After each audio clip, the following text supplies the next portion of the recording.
It's a big day at the Academy of Extraordinary Abilities, and while everyone else is stressing about their futures, Ningfeng is glued to his phone, frantically gaming and asking when his opponents will surrender. In the game, he's extraordinary. In real life, well, that's debatable. This walking L continues playing, saying that with such an advantage, it's impossible for him to lose, but then some chick just smacks him right in the face, and he's like, what the hell just happened? It's Wang Yu, folks, and she is pissed. She's yelling at this fool, asking what he thinks he's doing when the awakening exam is literally about to start. Like, dude, shouldn't you be preparing instead of playing games? Ningfeng grins like an idiot, asking if work and play aren't a great combination. Besides, he's already 18. At most, he'll awaken some common 2-star class. Why try when Wang Yu awakened a 5-star class at 16? She could just carry him. She immediately grabs him by the necks, saying that there's no way in hell she'll do that. Around them, other candidates whisper about Wang Yu being their school's goddess, praising her standout performance and special training. More students gather, admiring how she awakened a 5-star class at 16. The county's been waiting for a genius like her, but they're all wondering who the hell that pathetic guy next to her is. One candidate explains it's Ningfeng, the school's official trash, who's about to turn 18 and still hasn't awakened shit. Wang Yu starts dragging him by the ear toward the exam entrance, while other candidates get pissed that someone like her is hanging around with that waste of space. This world is called Blue Star, where gaming merged with reality. Everyone gets a shot at awakening extraordinary abilities at 16 and becoming adventurers. This is the National Adventurer Awakening Exam at the city's number 7 high school. A supervisor addresses the second-year students, explaining exam rules before shouting that the next awakened one could be any of them. Ningfeng, disappointed with Wang Yu's earlier beatdown, wonders why she makes such a fuss. This is his 3rd time taking this damn exam. He's no rookie anymore. In the exam section, Teacher Chi calls students to the awakening test area. Successfully awakened students can grab basic equipment and prepare for the practical test. While candidates chat excitedly about their dream classes, Ningfeng remains bored until Chai calls the next 3rd-year student, Ningfeng. He steps forward and everyone starts laughing. The teacher greets him with a smile, telling him not to worry and stay calm. In the test area, she asks him to place his hands on the crystal and relax his mind. He does, but nothing happens. He wonders if he is going to fail this time as well. But then something weird happens. The crystal starts reacting and everyone's surprised. She's thinking if the stone reacted, it's definitely a class awakening and that blue light means magic classes. She explains that upon awakening, you automatically learn initial skills and they'll see how many stars the class gets. Feng is surprised as the system tells him he awakened 1 star and learned the mud marsh technique. The teacher asks what skill he awakened, but he stays silent. She calls him again and he turns around not knowing what to say. She thinks he got his skill as useless as him. She hands him equipment and tells him to change and go to the next phase. But here's where it gets interesting, folks. Feng starts thinking about the system notifications when he awakens. The system detected he completed awakening and met conditions for system activation. More notifications came saying the system was successfully activated and he acquired passive abilities called Dark Origin and Mysterious Gift. Dark Origin means he doesn't suffer backlash from dark forces when using curses and gets exemption from costs when using prohibitions. A Mysterious Gift lets him unleash forbidden spells once a week without any consumption. But only he can see this stuff. He's wondering why the Dark Force, which is apparently the most malevolent thing in the world, and what's mysterious about the gift having anything to do with him. Then another notification appears saying the Mud Marsh technique had detected something, and the transformation will begin. As he was wondering what this transformation thing even means, it was already over. The system says the transformation is completed.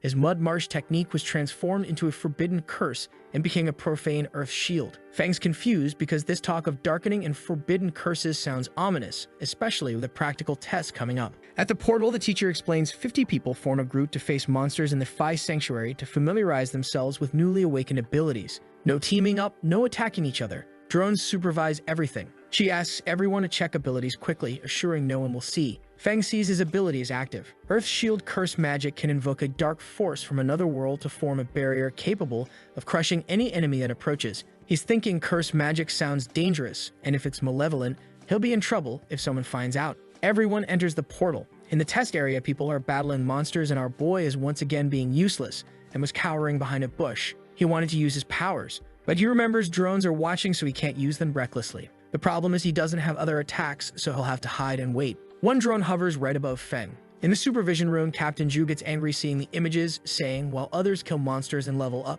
what the hell is that guy doing? She tries to be nice, saying the young man awakened late, his health isn't great, and his abilities are trash, which isn't suitable for individual combat. This makes the captain more irritated. He says that they should have never let trash like him participate in the first place. He's just a 1-star and won't be a true adventurer. But then someone walks over asking him to look at something. Zhu turns around asking what's going on. The guy with glasses is sweating, saying he wasn't sure what happened, but one of the drones got attacked and the transmission cut off. To make it worse, he points to radar, saying a monitoring alert detected a power fluctuation way above average in the sanctuary. Captain Zhu shouts, ordering someone to check what's happening. At the drone crash site, some young guy is trembling, saying, "How can there be such strong monsters in the training field?" In front of him is a huge goblin that looks like Wolverine. This goblin shouts for companions to rise and no longer be enslaved, commanding them to obey his orders. While shouting, a drone approaches, but the goblin notices immediately and attacks, destroying it. Debris falls into the forest and one piece lands right on Feng's head. He's wondering why a drone would fall on his head,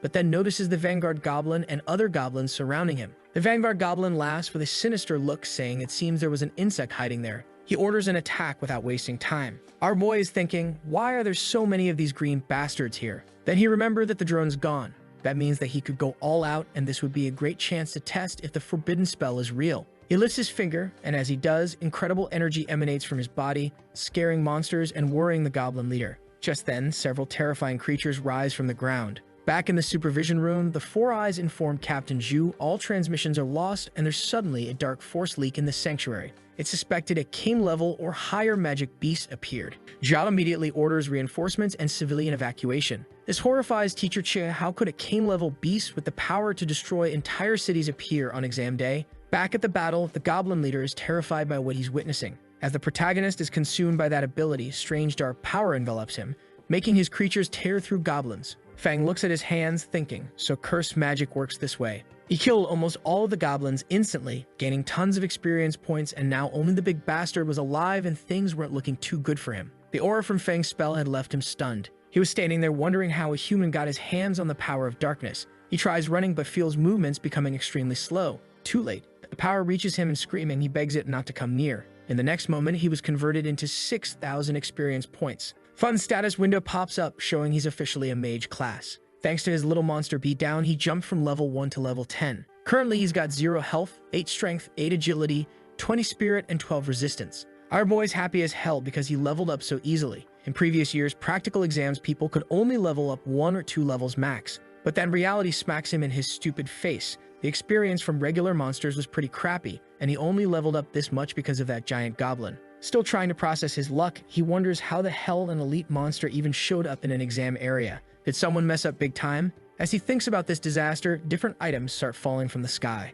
Surprised, he realizes it's treasure dropped by the elite monster, and even better, all that gear is orange quality. Looking at the Vanguard badge, he finds it weird since he's never seen equipment that actually makes you permanently stronger. This orange quality item boosts agility by 10 forever. Another drop, the Shadow Claw of the Slayer, is also orange quality but needs level 20 to use. It gives 13 extra strength, 16 agility, 10% attack speed, 5% critical rate, and 10% combo chance, basically enough power to make him less pathetic. Fun's excited about his loot even though he can't use the claw yet. But hey, he could sell this stuff for serious money. Feeling confident now, he believes he can finally face tougher monsters and start climbing out of his loser status. Just as he's planning his rise from trash tier, supervisors announce all students must immediately quit the test and use teleport scrolls to get out. Looking around more carefully, he notices something that makes his blood freeze. Feng turns in all directions, realizing everything around him looks like a battlefield. Those big holes scattered everywhere. Yeah, that's his dark magic's work, and it's scary as hell. The supervisors make another announcement, and he immediately uses his teleport scroll,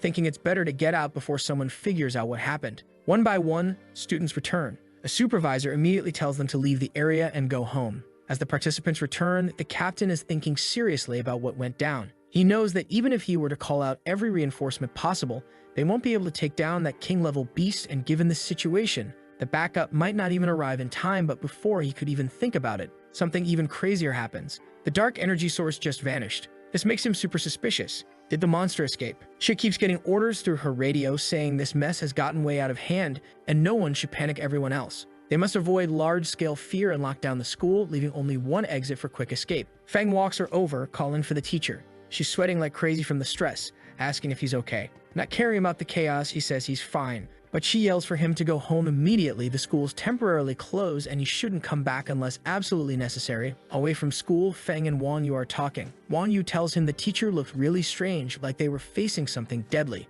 Rumors say some unknown energy was found inside the school and the whole place has been locked down. This makes Feng wonder if that unknown energy has anything to do with his elite monster fight. Bummed out, he thinks that just as he finally got something good, the school gets shut down. Wang Yu gets worried about him, thinking the whole thing hit him hard. She tries cheering him up, saying defensive magic can keep him alive but isn't good for training alone. Starting tomorrow, she says he'll join her team. Trying to look tough, he says no thanks, telling her not to worry since he can train by himself. With a dumb expression, he pictures himself looking awesome with his new power. But at the same time, he knows he can't let anyone find out because of his forbidden dark magic. Wang Yu looks at him, thinking, what's gotten into this bastard? She told him that she won't take no for an answer. Tomorrow morning at 8, they'll be waiting at the west gate. With that, she leaves, leaving him talking to himself. Feng thinks that woman acts like she's his boss or something with that bossy attitude. He thinks he should just act sick. Man, look at his face. I'm dying. But he quickly decided against it. He knows if he makes an excuse and she finds out, she'll beat him up. As he thinks about this, an idea comes to mind, but he's not sure if it will work. Feng decides to head to the Yuan Chung trading house. Looking at the huge building, he thinks that some weapons come with built-in abilities. He could buy gear with a Meyer spell and pretend to be a regular mage. Feng enters the store, hoping the system won't turn the equipment's built-in abilities into curses. Plus, he can sell the loot from the monsters he killed. A sales clerk walks over, asking how she can help. He says he'd like to buy equipment with a mirror spell, whether it's a weapon, clothes, or an accessory. She asks if he's a newly awakened student and explains that actually low-level spells aren't worth buying specifically. However, they do have high-level equipment more suitable for training, and she could show him some options. He simply says it's not necessary since he needs something temporary. The equipment's grade doesn't need to be very high. She then does the most Chinese thing possible. Thinking that our boy is broke, she calls over the new trainee to help him and leaves, saying that after all this trouble, it seems he's just some broke kid, so she won't even bother. This new girl has this bright smile on her face and none of that bitch attitude. She asks our boy if he needs anything. He explains what he's looking for. She leads him to the items and starts testing them, first an iron arm that gets him excited,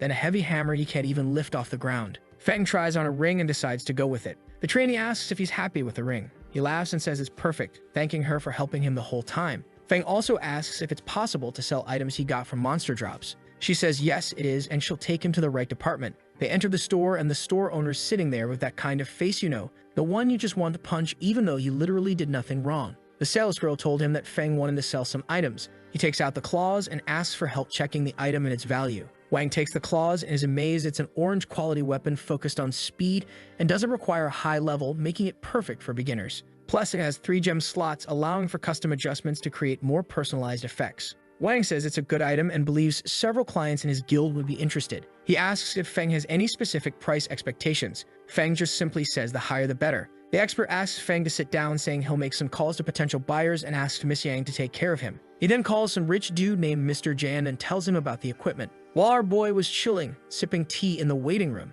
the expert returns, telling him the equipment has been sold and the buyer is willing to pay 50,000 crystals. After taking out the 8% transaction fee, he'd get 46,000 crystals. This leaves Feng and Yang speechless. They both stand up, still shocked by the news. Wang says they can finish the paperwork right there, and once everything's set, the crystal transfer will be quick. He asks for it to be done fast and requests to see some more equipment while the final preparations are made. In another section, the staff are talking and some girl asks the girl who dismissed Feng if she doesn't like handsome men and why she ignored him. She says she likes handsome men with money and power, and that guy didn't even deserve to be in the same place as her. Some time passes, and from far away, the staff notice Feng returning. They ask if he was the client she didn't want to help. The one with tied-up hair says she heard the young man sold a piece of equipment for 50,000 crystals. The black-haired one is shocked, saying that amount equals 3 months of her salary. She starts regretting it, wondering why she wasn't the one to help him. Outside, Miss Yang tells Feng that next time he comes, he should just find her directly, and with a smile, she introduces herself,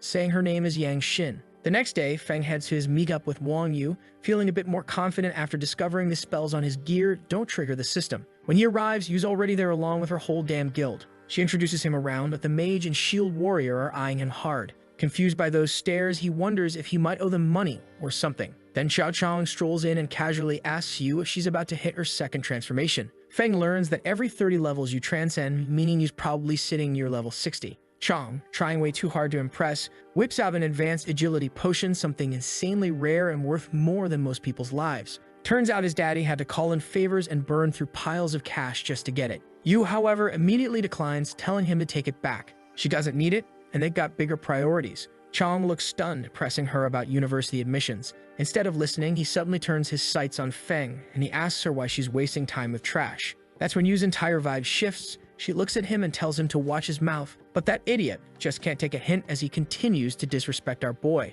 Kizu tries to calm that idiot down, saying that they need to leave, but this bastard doesn't listen, saying that Feng barely has enough money to buy a bottle of basic potion. Feng mocks Xiao Chong, saying it's just a potion that adds 3 measly attributes, so he should stop showing off. This pisses off Xiao Chong, and he asks how Feng dares to speak to him like that. A shield warrior jumps into the conversation, saying Xiao Chong was talking too loudly, and asks if by any chance Feng has something more powerful. Chong starts smiling as he says, if Feng proves he has such an item, Xiao Chong will immediately kneel. However, if he can't prove it, Feng will kneel and smash his head on the ground. At that moment, Feng takes out his item, telling Xiao Chong to get ready. He asks Wang Yu to take it since it was meant to be her gift. Surprised, she asks if it's the Pioneer's emblem, an item that permanently increases attributes. She's never seen anything like it, leaving everyone there amazed and wondering how there could be an item that permanently boosts attributes by more than 10. They think it must be fake. Feng simply says whether it's fake or not, she should try it out and find out. Looking at the item, she hesitates, unsure whether to take it or not. But he reassures her, telling her not to worry because he found the item at his house and it was meant to be hers. He shouts for her to use it quickly, since everyone there is dying to see what happens. She uses the item and says her attributes have indeed increased. Meanwhile, the shield warrior and Xiao Chong can't believe their eyes. This broke kid just pulled out gear worth more than their monthly allowance. Chong suggests Feng probably stole it because there's no way a loser like him could afford something that expensive. Feng says he better keep his promise. Immediately, Xiao Chong refuses, but Wang Yu asks if he isn't a man and if he's going to back down like a coward. He looks around, hoping for someone to help him, but everyone is giving him dirty looks that say, you made the bet, now pay up. He then begins to kneel. Feng tells Wang Yu it's time to leave on the way. She tries to apologize, but Feng interrupts her, asking her to stop because their relationship doesn't need that kind of thing. He says she really doesn't need to come with him. He would prefer that she focus on her second transformation and get into the best university,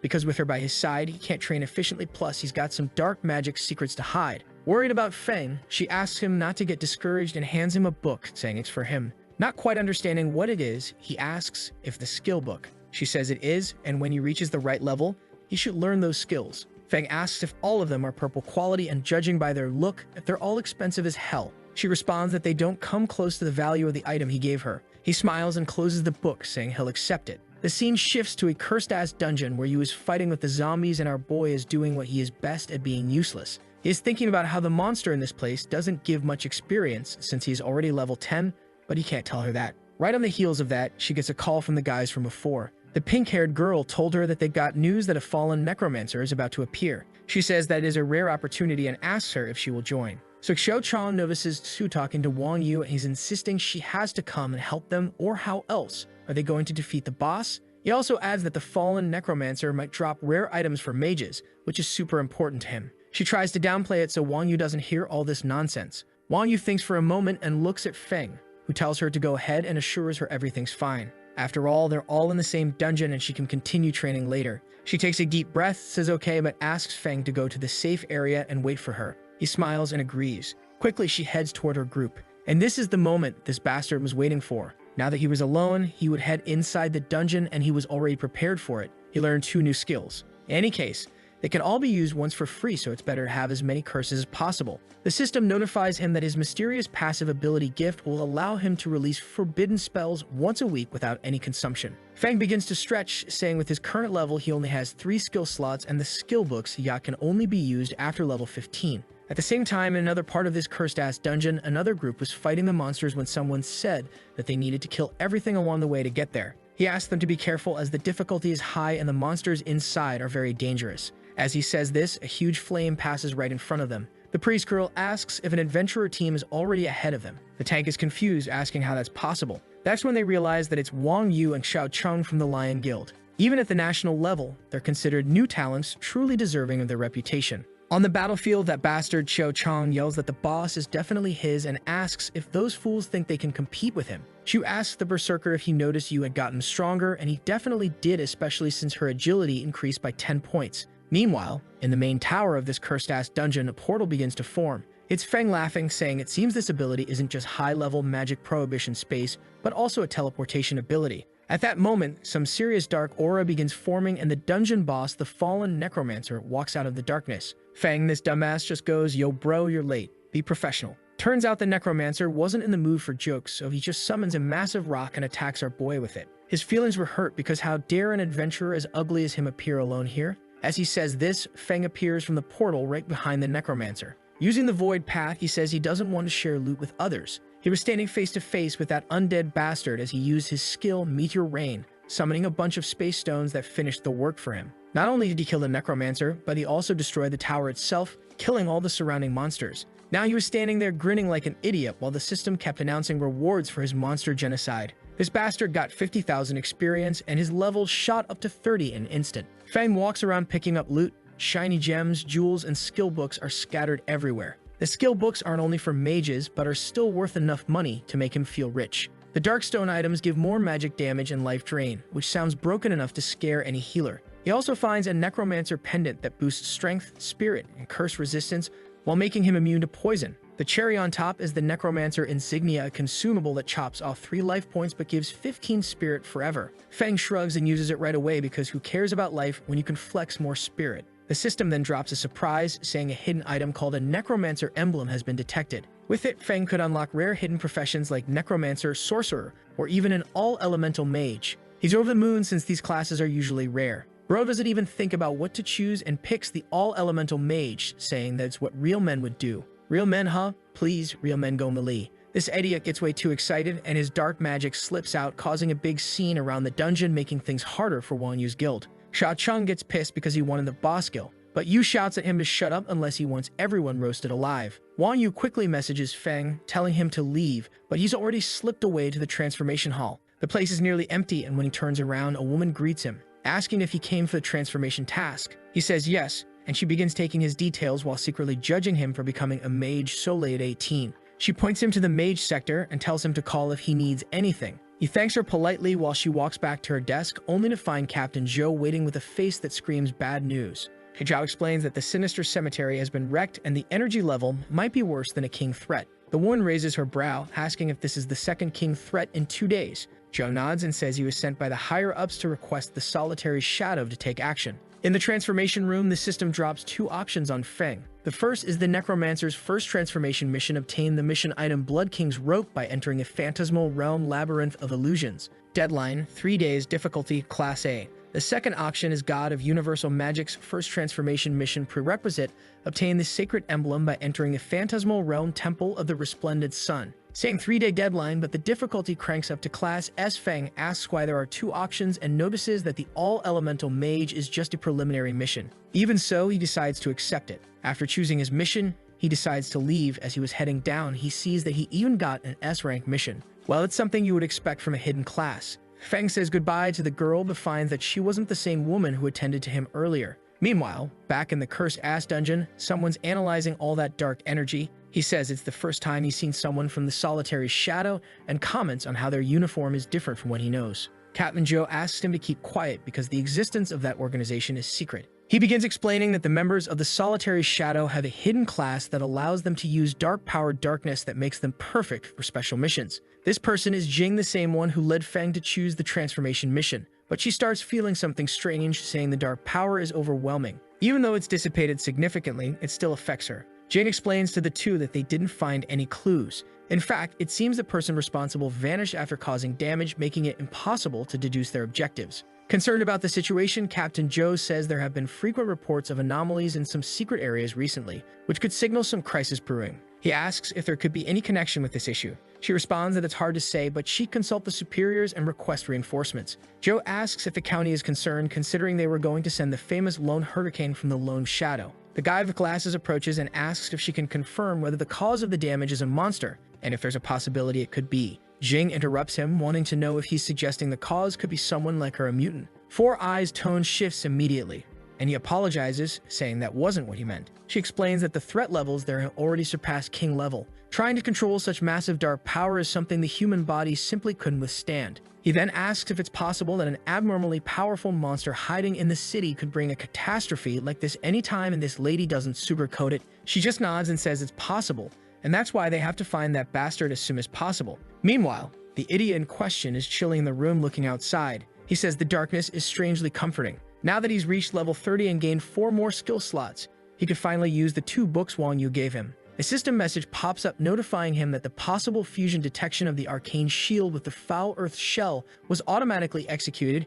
He got a new passive skill called Foul Earth Defense, The system informs him that his new passive skill will automatically activate when attacked, absorbing 100% of damage. The system goes off again, this time fusing Foul Earth Shell with Meteor Rain, and as a result, he hits another passive skill, Elemental Earth Mastery, which makes all of his Earth spells hit 20% harder. Looking at his skills, he sees 4 empty slots, so he decides to buy more books at the Yuan Chung trade market. When morning comes, he heads out. Inside the market, he runs into that receptionist from before. She greets him with a fake smile and says Miss Yang Xin is busy, so she will help him instead. Feng says no thanks, he will look around on his own. She flips out and calls him less of a man for rejecting her charm. She runs after him, insisting she can still help, when suddenly Xin shows up sweaty and out of breath. She explains she was only eating lunch when her coworker told her he was there. Feng apologizes and promises her a dinner later to make up for it. Later in Wang's office, Feng places 2 books on the desk and says he wants to buy mage skills. Wang agrees and tells Xin to guide him. Wang finds Feng more and more interesting since last time he took an orange weapon and now he is buying purple skill books.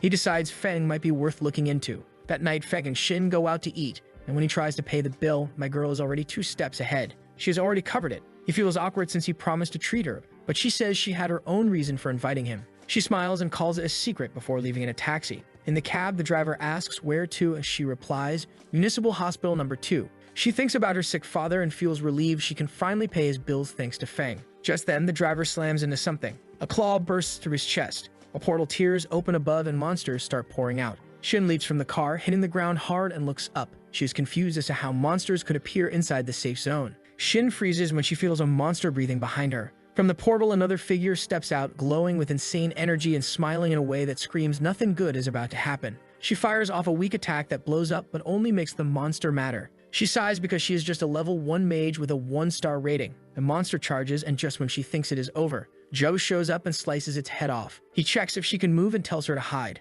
Zhou studies the area and sees the decay spreading everywhere. He mutters that the secret realm is leaking into reality and that common people with 1 star will be wiped instantly. He remembers the nerd with glasses warning about a hidden monster that could destroy everything. Right then, a massive hand slams down from above. Zhao dodges and faces a creepy figure who introduces himself as the guardian of the power of darkness. Zhao has never heard of him and honestly does not care since staying alive is the bigger problem. He swings his sword but gets punched across the field. The observer taunts him, saying this land makes him stronger. He slams Zhu again, leaving blood everywhere. But then a voice from his amulet calls him a weak idiot drowning in vanity. He panics and apologizes. A rift opens above his head and some discounted hollow-like creature steps through it. This bastard wants him to drop to his knees and to sacrifice the whole city for its dominion. That is when our boy walks out. He is looking confused, like he just left the bathroom and missed the entire apocalypse. A monster spots him and lunges, but Feng uses his Earth Spike skill and takes care of it instantly. He brags that the new weapon with a purple skill was worth the money. Across the room, that bastard from before drops Zhou and turns to Feng, calling him the last bug he needs to take care of. He attacks but is stunned when Feng blocks him with strange dark energy. The entity above grows curious, fascinated by the terrifying aura pouring from Feng. He says that the aura our boy was giving off was stronger than death itself. Feng narrows his eyes and blasts the shell off that bastard's arm. He begs for his leader to help him but gets ghosted instead. He tells him to deal with his problems himself. Then it drifts back into the portal, dragging its monsters along until the rift finally shuts. So now he is lying on the ground saying his power is fading fast. Feng sees him and that evil grin pops up on his face. He figures out the guy is one of those Shadow class mutants. They start strong, but once the Shadow shield is gone, they lose their minds fast. Feng is not in the mood for babysitting, so he uses Earth Spike and finishes him off. He mutters that Shadow freaks are annoying. Now he has to scoop up all that shiny loot before someone else shows up and claims it. Meanwhile, across town, Jing and her assistant are doing the post-apocalypse cleanup tour. Assistants are like, hey, good news, the monsters bounce, and the reality distortions disappeared.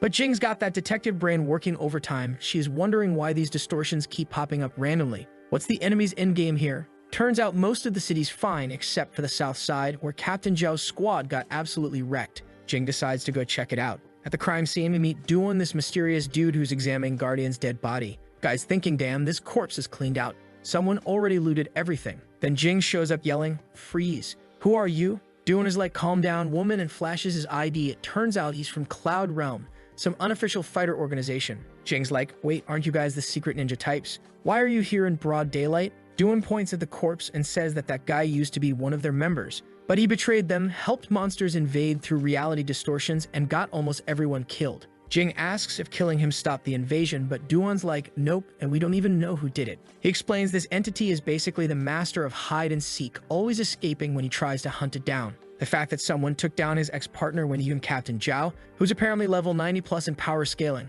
got completely destroyed has them both wondering if there's some secret power player hiding in their city. Back at Feng's place, our boy is looking at the loot he got from that bastard. He scored 2 pieces of orange armor, the Eternal Radiance chest and pants, both requiring level 120. Feng's thinking, weird the Guardian wasn't using these, probably wasn't high enough level. If he were, I would have needed to use forbidden techniques to win. But here's where it gets creepy. There's this mysterious pendant with no quality rating and all unknown stats. Feng's playing with it, wondering if some ancient god is chilling inside. Little does he know, something is watching him through it. Cut to the distortion entity having a full panic attack somewhere else, screaming about how it barely escaped and closed the distortion in time. This thing is watching Feng through the pendant, having flashbacks, terrified that somehow our boy can sense it. The entity literally cuts all connections and starts squeezing bullets, wondering how Feng detected it. The next day at the hospital, Captain Zhao is telling Jing about this mysterious young fighter who saved everyone. Apparently, as soon as the enemy saw this guy, immediately noped out through a distortion portal.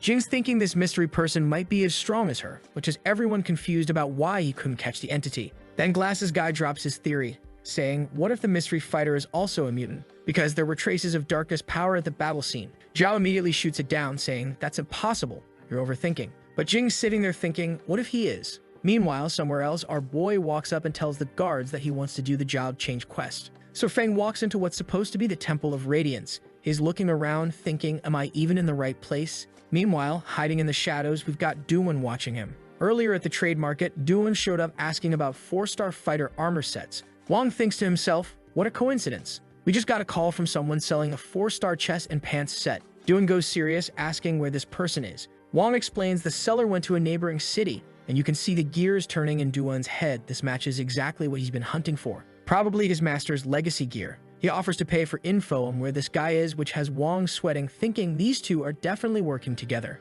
By the time Wong comes back with details, Duan's already left. Wong starts panicking and tells the receptionist about Feng's background, poor orphan kid, dead parents, common 1-star class, basically a nobody. She's like, wait, I thought he was impressive, but he's just some regular guy. Wong's having theories now. How does a broke 1-star kid get 4-star gear? Even though he's friends with the Wong group's daughter, they didn't help him much. The receptionist starts imagining Duan beating up Feng, since a 4-star fighter could wreck anyone even in their whole province. Back to the present, Duan's still watching Feng, thinking how did this kid repel a distortion invasion when even Masters got destroyed? He's convinced either Feng has the Master's gear or someone powerful is backing him. Feng finally reaches the temple and Duan's watching him change clothes, hoping to figure out his power level by his equipment. But our boy just puts on normal student clothes. Duan's like, is this a disguise, something he uses to blend in with the crowd? So Duan uses some mental tracking ability, basically puts a tracker on Feng without him knowing. Inside the temple, a monster tries to attack Feng and shoots an energy blast at him,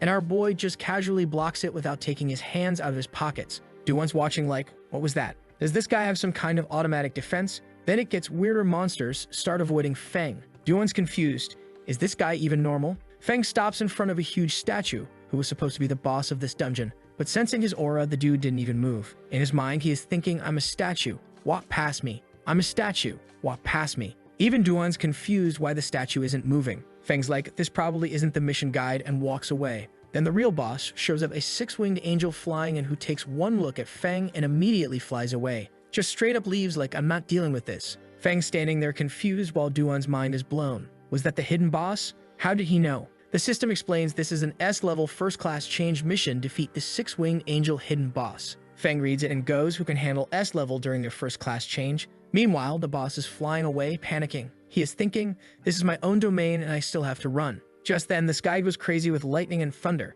Feng decided he is not interested in playing cat and mouse with the angel, so he raises his hand, summons a giant eye in the sky, and calls down a massive lightning storm. The lightning destroys the 6-winged angel instantly. Feng's lightning attack was so ridiculously powerful that it didn't just kill the boss, it straight up demolished half the temple too. Duan's standing there with his jaw on the floor, thinking, I've never seen destructive magic like this before. This guy's definitely stronger than my master was. He's wondering if Feng might be one of the 8 legendary warriors. Meanwhile, our boy isn't happy about the fact that he can't level up until he completes his first transformation, so he's basically wasting experience points. At least he got the Sacred Emblem, which is a legendary item that permanently boosts spirit attributes and recovery effects by 100%. Feng pulls out his teleport scroll and is about to head back when Duan comes running over like, wait. Feng turns around looking serious and Duan immediately gets scared, thinking, why does he look so intense? Please don't kill me. But then an alarm starts blaring and they both decide to get out of there first. Outside, Feng asks if Duan was following him the whole time. Duan apologizes and explains he just wanted to confirm something, adding that Feng looks really young so he wasn't sure what he was seeing. Then he drops his backstory. His master was strong but had to sacrifice his life to temporarily seal a distortion. The traitor escaped and has been using humans as sacrifices, trying to break the seal ever since. Feng realizes this traitor was in the 4th transformation level, and if the guy hadn't shown up on his own, Feng never would have noticed him. But his level is still too low, and it's only a matter of time before he gets discovered. Duan's sweating nervously, thinking Feng went quiet to plan his murder or something. Duan thanks Feng for avenging his master and says if he ever needs anything, just call. Feng's thinking this guy isn't weak and he's a loner, so building a good relationship might be useful later. Feng asks him not to tell anyone what happened during the mission because he prefers keeping things secret. Duan promises to keep it quiet, thinking about this mysterious figure with incredible darkness magic who doesn't harm innocents and save the entire city.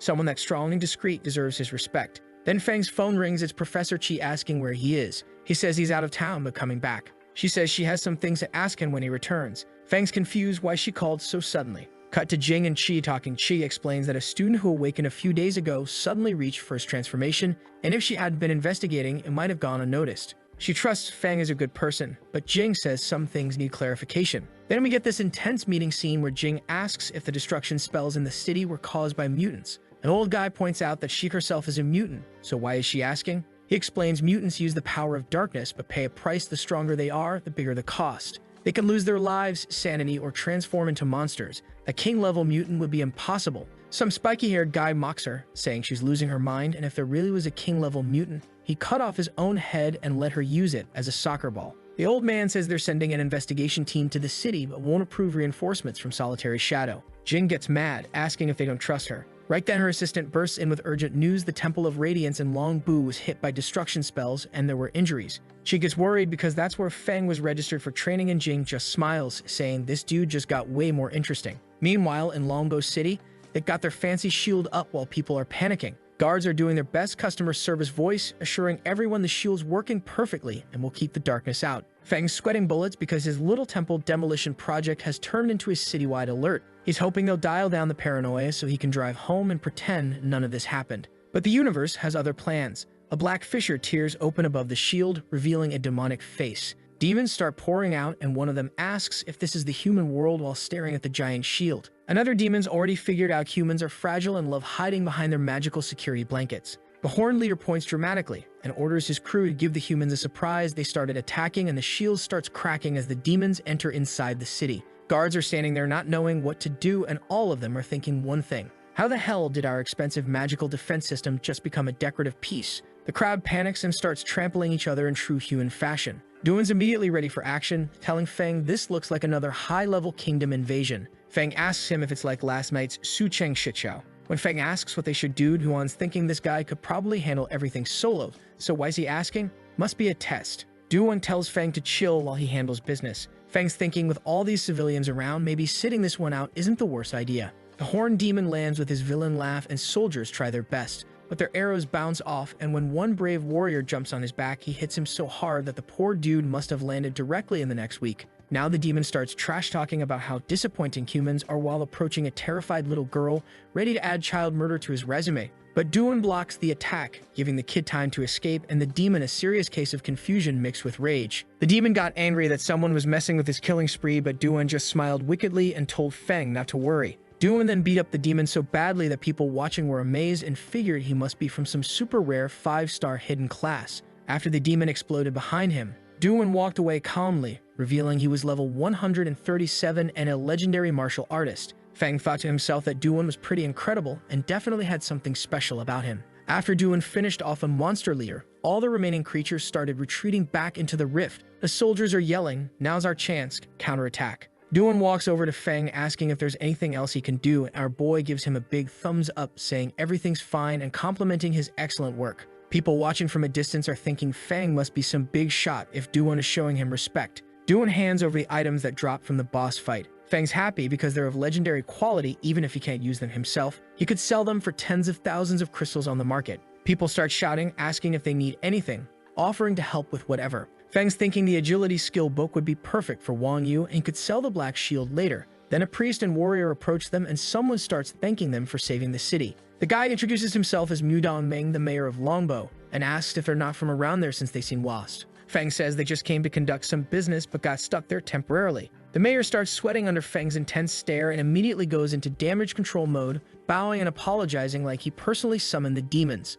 Feng tries to calm him down, saying it's not their fault, it was actually his own mistake. The mayor turns and asks someone to bring the flight scroll he just bought, saying he'll give it to them as compensation. Feng's surprised because flight scrolls are rare items, especially in a small city like Longbo. Even though it's single-use, it provides quick long-distance travel. The mayor takes the opportunity to make an embarrassing request. Things haven't been peaceful lately, and he asks if they could stay in Longbo a little longer since the city's defenses are weak, but then he puts his hand on his head, saying he regrets asking because he's out of time. Feng's thinking about his class change mission having a 3-day limit. If they delay here, he won't be able to complete his first transformation ever again. But looking at the protagonist, the mayor sees that crushing look in his eyes and says it's fine. They'll leave it for another time. One of the mayor's bodyguards returns, saying the scroll is ready. The mayor informs Feng that this is the supreme black card of the Yuan Chong Trading Guild, just a small token of gratitude and respect. Feng's impressed because these cards are issued to maybe a dozen people who matter. They accept the gift and express their thanks. The mayor asks that if Longbo is ever in danger, they can ask for their help. Feng responds that he'll come to help out as long as he has time then.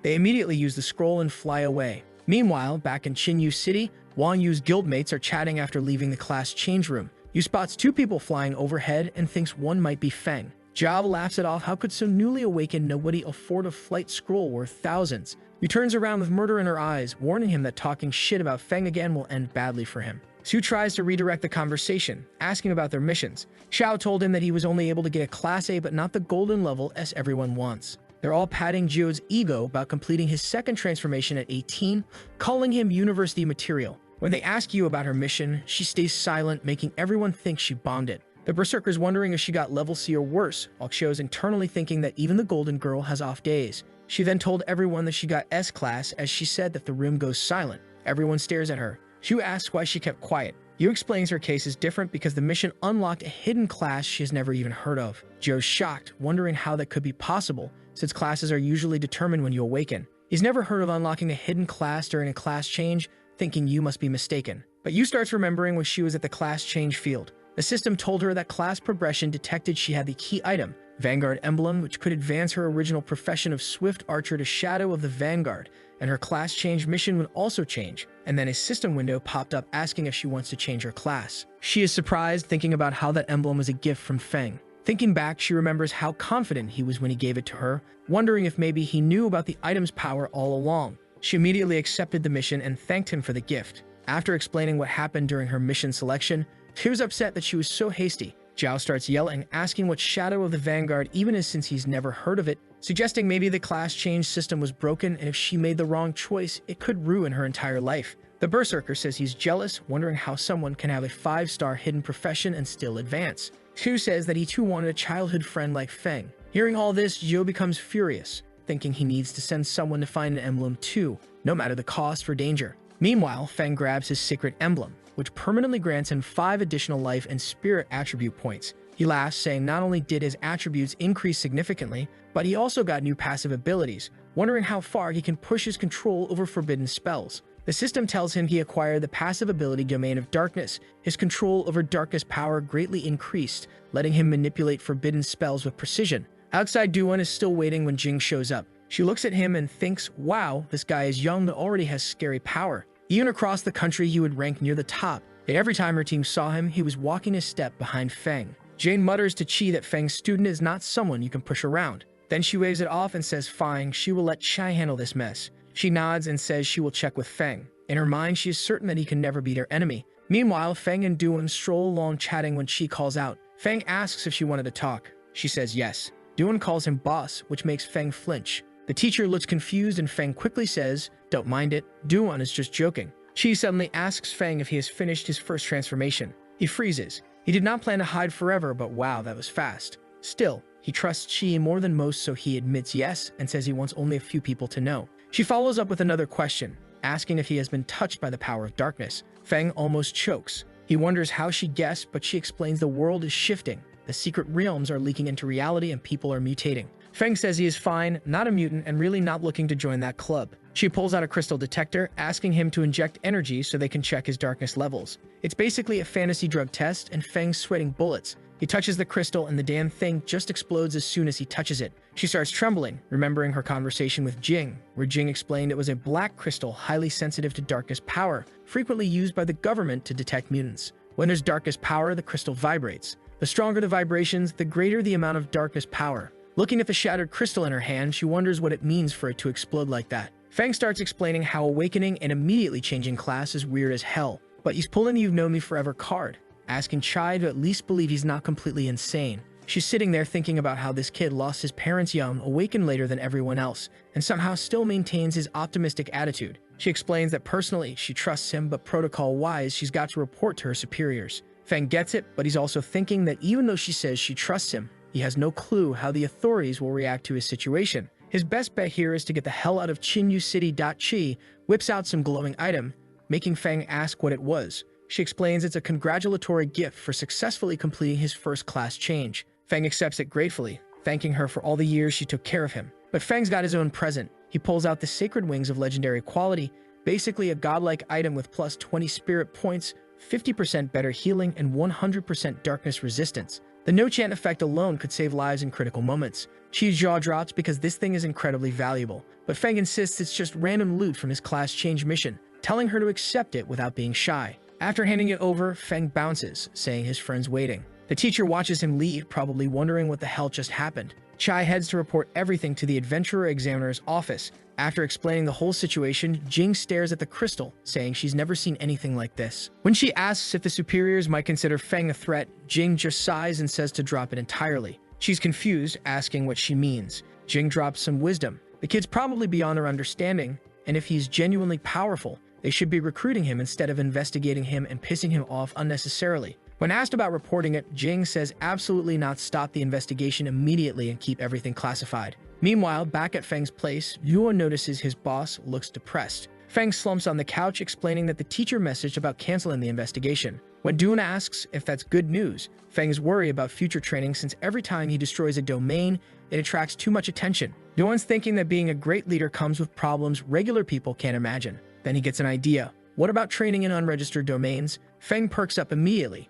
Duan explains that with all the world changes, new domains are appearing everywhere, some unmanaged due to lack of resources, others occupied by evil forces. Feng gets excited, asking if Duan has intel on these domains. Duan confirms he's got information on two and can find more if needed. So now our boy is thinking of acting like an ordinary person, which beats playing student, eyeing his supreme black card and planning to sell his loot. Later that night, Duan quickly returns to the hotel, thinking he spent too much time at Feng's house and didn't have time to look for another place to sleep, so he decides to stay another night there. Upon entering, he's greeted by a man in a suit who introduces himself as Jiang Ji, the mayor of Chinyu City. The mayor thanks him for helping during the domain invasion and asks if Duan is interested in living in Chinyu City permanently. Duan responds yes, saying he'd been thinking about it lately. The mayor didn't waste a second. He handed him a special adventurer certificate with high privileges. He makes it clear that if Duan ever needs anything in the future, just let them know and they'll do their best to help. In his mind, he is thinking how lucky he is because he knows that other cities tried to recruit Duan before but were all rejected. Chinyu City is small, so he hopes Duan won't look down on it. Duan accepts the certificate, thinking Feng might find it useful later. The satisfied mayor imagines having a 4-transformation powerhouse makes the city much safer. Trying to gain favor, he asks if Duan is looking for a place to stay. If he is, he'll arrange one immediately. Meanwhile, our boy is crushing his game late at night when he checks the class group chat that's still blowing up. His classmates are stressing about awakening at 16 and needing advancement levels for university entrance exams. Meanwhile, our boy's already surpassed them all. They start mentioning his name, saying he's just playing around, probably some Miss Wang simp stalking his socials. Teacher Chi swoops in, telling everyone to mind their own business. But then people start talking about secret realm invasions and everyone's getting paranoid. Feng remembers what Teacher Chi and Duan said about world changes, plus that time he fought invasion monsters and some escaped. In the distortion world, a boss randomly sneezes. He has this weird feeling. The next day at Chung Trading Exchange, Shin's back at work after getting wrecked by distortion monsters. Her colleagues are like, "Why are you here? You're still beat up," but Shin acts tough. Then the colleague starts gossiping that Feng's a reckless thief who messed with this big shot, and Shin starts defending him. The other girl told her that Mr. Wang investigated Feng's background and found out he's just an 18-year-old nobody with a one-star job whose parents died early. Basically broke as hell with no way to get high-class items. So if he's not a thief, what else could he be? That's when Feng shows up and creates a stone spike in front of the gossiping creature, making her fall on her ass. He apologizes but says she was too insolent and almost made him lose control. She freaks out, yelling for guards because magic inside the trading exchange is apparently illegal. Shin tries getting him to leave since the exchange has massive influence and regular people can't afford to piss them off. But Feng's not worried. Guards show up with Chief Wang, asking how this nobody dared show his face. Wang says they're investigating if he's a thief and orders guards to grab him since he has no right to ask questions. That's when Feng whips out this Black Supreme card, asking if this is how they treat clients. Everyone freezes, stunned as hell, wondering how this Feng, a nobody, got it. Wang assumes it's fake because there's no way this broke kid could get his hands on something so rare. Our boy just puts the card away and tells them to investigate it since they're so good at that. Wang calls to verify while a crowd gathers outside. So he calls the mayor and Doming asks if someone was investigating the card he gave Feng. Wang starts sweating bullets trying to explain it's a misunderstanding because the mayor's father is one of the trading exchange founders. Doming starts yelling, asking what misunderstanding, saying Feng is someone important. He asks if Wang offended Feng and Wang is scrambling, saying he didn't and will resolve everything. The mayor gets furious, slamming tables, suspecting Wang did offend Feng and says he's coming over immediately. Wang finishes the call crying, wondering how the hell Feng met Doming and what their relationship is. But then he gets an idea about calling Duan since they found the fighter set, thinking if Duan comes for a confrontation, even Doming will have to respect him. So Feng's chilling in the waiting room with Shin when suddenly the mayor and Duan come running in. Shin's shocked because apparently these big shots know our boy. Both of them are pissed and staring down at that gossipy creature. Now that bitch is terrified and asking why they're looking at her like that. She turns around and sees Wang looking completely defeated and asks what happened, but he can only say, it's all over. Doming asks Feng if he wants them to apologize, but our boy says it's unnecessary since they wouldn't mean it anyway and can't redeem themselves. The mayor points at Wang and his colleague, telling them to get lost immediately. Wang slaps the woman, saying this is all her fault, which makes Doming even more pissed and has guards remove them. They head to a VIP room where Shin serves tea. The mayor is watching her, thinking Feng has good taste, and feeling relieved they didn't completely ruin the trading exchange's reputation. Shin's amazed that Feng's just casually chatting with these important people like it's nothing. Doming tells Shin she was wrong and to work hard because the trading exchange will compensate her. She's embarrassed but grateful. Feng apologizes to the mayor for making him come from far away, but Doming says Feng's problems are his problems too. Without him, Longbow City could have been left defenseless. Then Doming asks if Feng needs something since he noticed him looking at rare items. Feng laughs and asks if he's heard of something called the Relic of the End.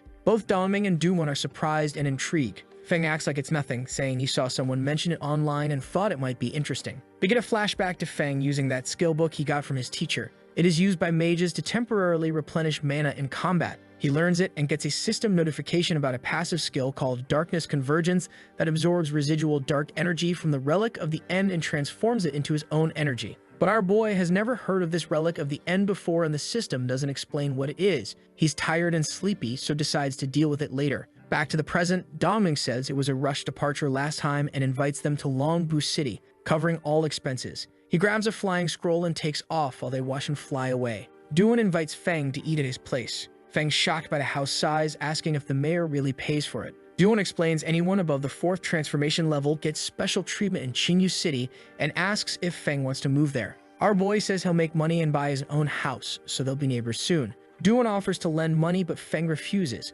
thinking about all those crystals he got from selling equipment. Though he realizes if he buys a house now, he'll have fewer crystals for later, so he decides to wait. They're enjoying tea when Duan gets a call from Qingyu City's mayor. Turns out there's an investigation team from higher up looking into the recent disasters and they want information from Duan. He's worried this might affect Feng, so tells the mayor he's busy today. Feng asks what this investigation group is since he's never heard of them. Meanwhile, elsewhere, this weird dude shows up saying the city is strange because they're talking about a mysterious great boss. The scene shifts to the meeting room with all these important people trying to figure out who this mysterious great boss is. Jing says she doesn't know anything, but the big dude from earlier is getting suspicious, asking why there are rumors about this boss saving the city. She explains the secret area invasion suddenly stopped and all the mutants got eliminated, which sounds pretty convenient if you ask me. But this dude isn't having it. He says this whole thing is stupid, they can't just go around assuming stuff without investigating properly. He mentions there was another accident with 2 king-level attacks and wants to know what exactly this mysterious boss did. Meanwhile, Chai is sweating bullets, she is thinking about how Jing used her power to modify all information related to Feng to protect him. So now all the blame is falling on her. Mayor Jing bursts in saying he called Duan, but the guy's too busy to attend the meeting. That bastard loses his mind, slamming his hands on the table. He says that he hates these out-of-control adventurers who act like they own the world just because they don't have a guild keeping them in check. After the meeting, he heads to the secret area. The guards let him through no problem, saying they feel safer with him there. Poor guys have no idea they just let a psycho into a restricted zone. Once inside, he's checking out all the dark energy traces, impressed by the level of destruction and wondering what kind of force could completely wreck a secret area like this. He's getting all excited about the pure and powerful residual dark energy, saying even a mysterious great boss would be like an ant before an elephant compared to this power. Then this maniac raises his hand and summons a sinister demon right in front of him like he's controlling it. He starts laughing, saying it's king level and filled with powerful energy that he wants all for himself. Yeah, this guy's definitely the villain, folks.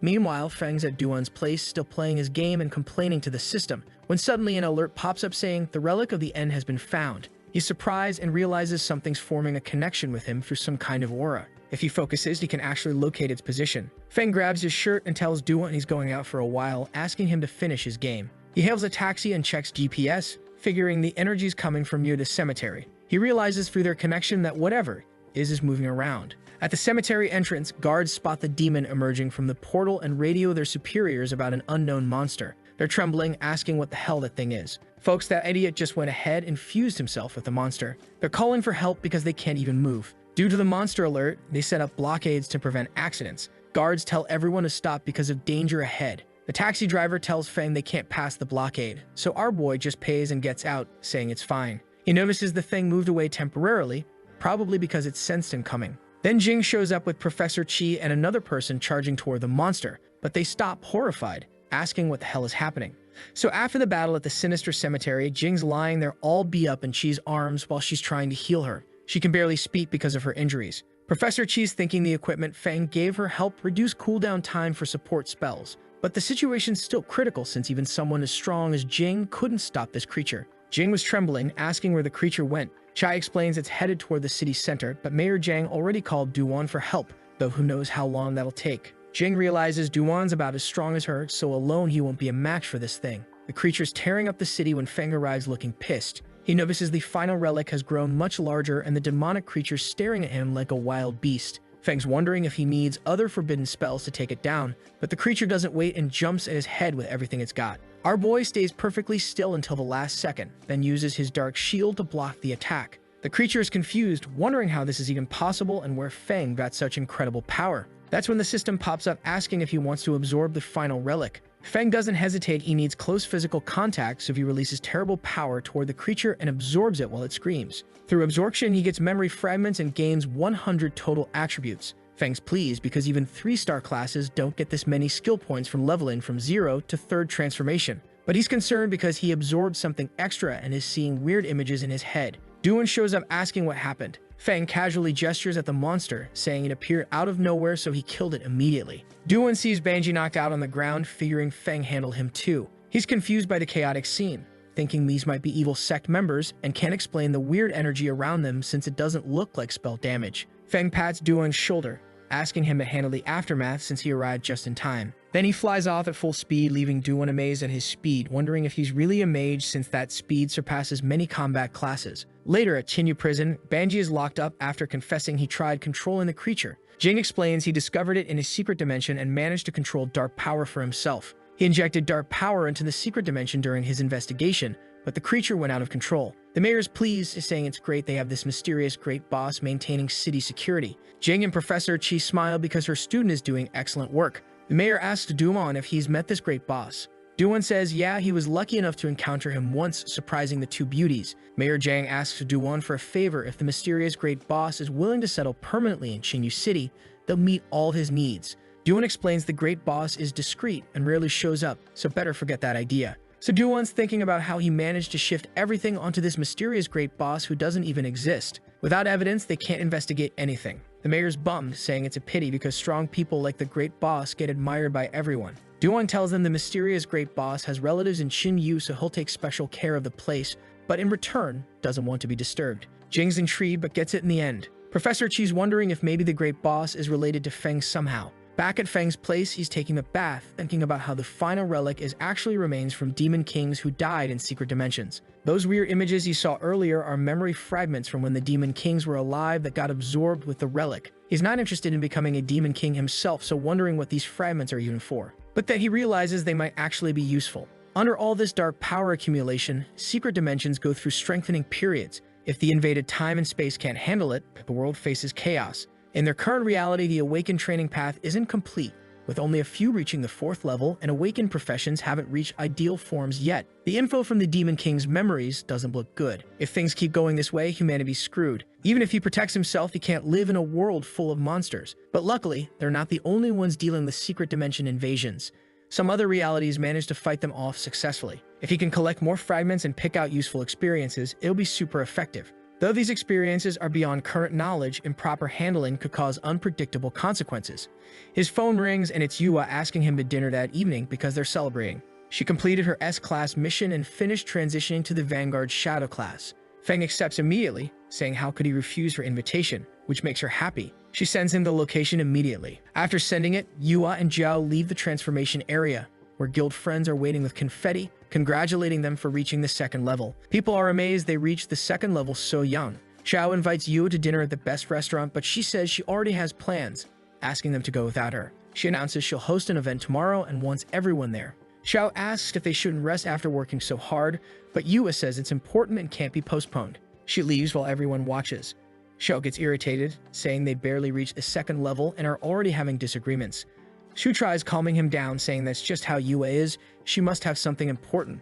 Zhao asks if everyone's tired of chasing after her, which surprises them. Zhao explains that now she's completed the S-class transition and awakened a new hidden class, the gap between her and everyone else will only grow. Shu's shocked. As they watch Yua walk away, Zhao says he fears one day she'll completely leave the guild. The nightfall hits and Feng's at the restaurant with Yua for their celebration dinner. He's going crazy over the roasted lamb, saying the place isn't expensive, but all the food's delicious, and telling her to try it. He's saying being there was only possible because he followed her. Yua thanks him for giving her the emblem because it helped her a lot. While he's devouring his lamb, he gets curious and asks if the emblem activated a new hidden class. He's thinking about those Demon King memories and how the Awakened and their professions in that reality hadn't reached ideal form yet. He's wondering if emblems are one way to achieve that state. Yua asks if he knows where those emblems came from. Feng laughs, saying he's not really sure. She gets frustrated hearing that, saying it would be great if they could buy them since she'd give one to him and other team members. He's happy thinking his friend's still the same whenever something good happens. She considers his interests too.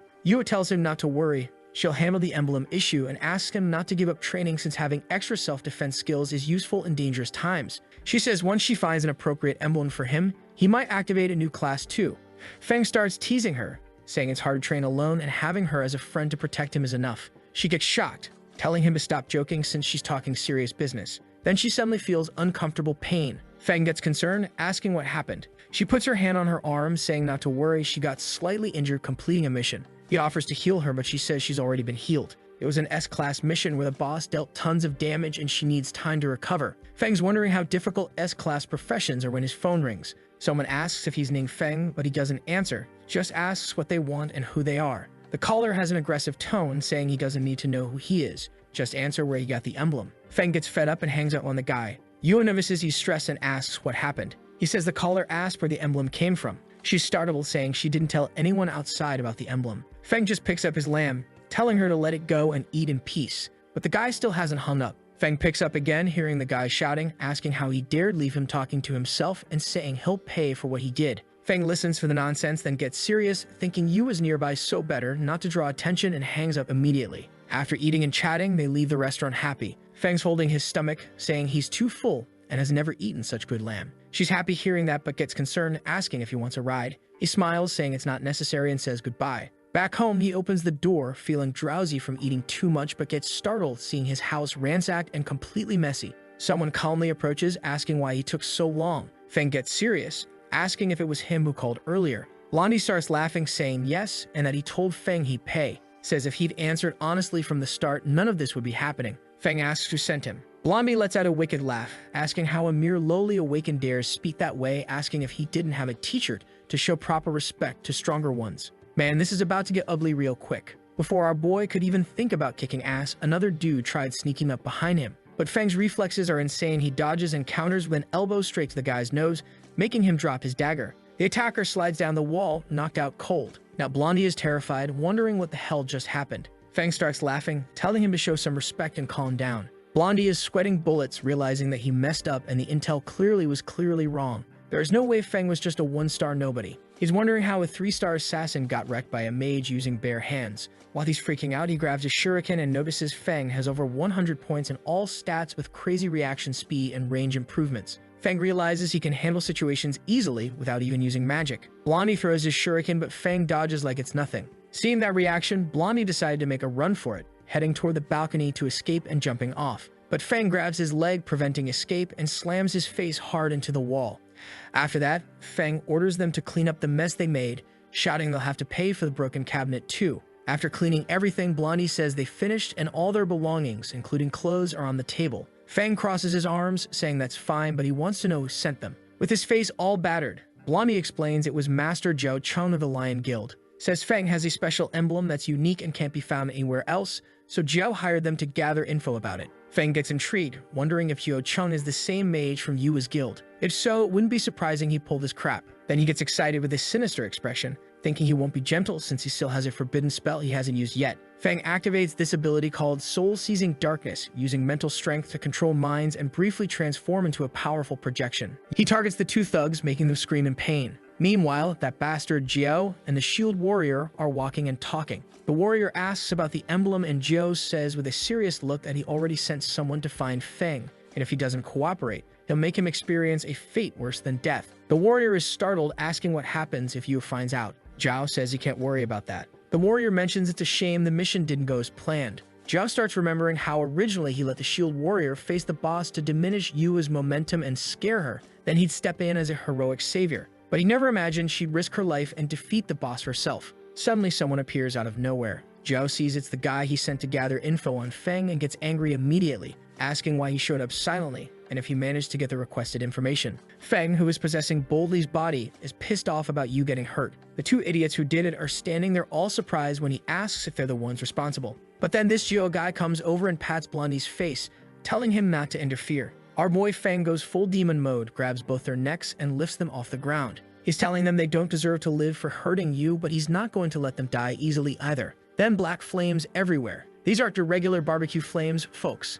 These are the special burn you from the inside out until you're nothing but ashes kind. But here's the thing, Feng realizes he's got to burn the blonde guy's body too to get rid of all the evidence. Smart move, no witnesses means no problems. Except now he's thinking his regular neighborhood isn't exactly the safest place anymore since high-level awakened people can just walk in and out whenever they want. And he can't exactly camp at home 24/7 playing security guard. He was planning to dive into those Demon King memories for some juicy intel, but luckily hadn't started yet. Getting caught by awakened folks while doing that would have been a disaster and a half. So Feng decides to crash at Duan's place instead. This guy's 4th transformation awakened, so he's pretty strong. Plus, his neighborhood has better security than a government facility. When Feng explains what happened, Duan gets absolutely furious. He's telling Feng to rest while he investigates to see if there are more conspirators out there. Attacking Feng directly was basically asking for a death sentence. But Feng tells him to chill and asks if he knows any reliable alchemists. Duan's confused about what criteria he wants. Feng explains he needs someone high-level, trustworthy, and preferably independent with as few connections as possible.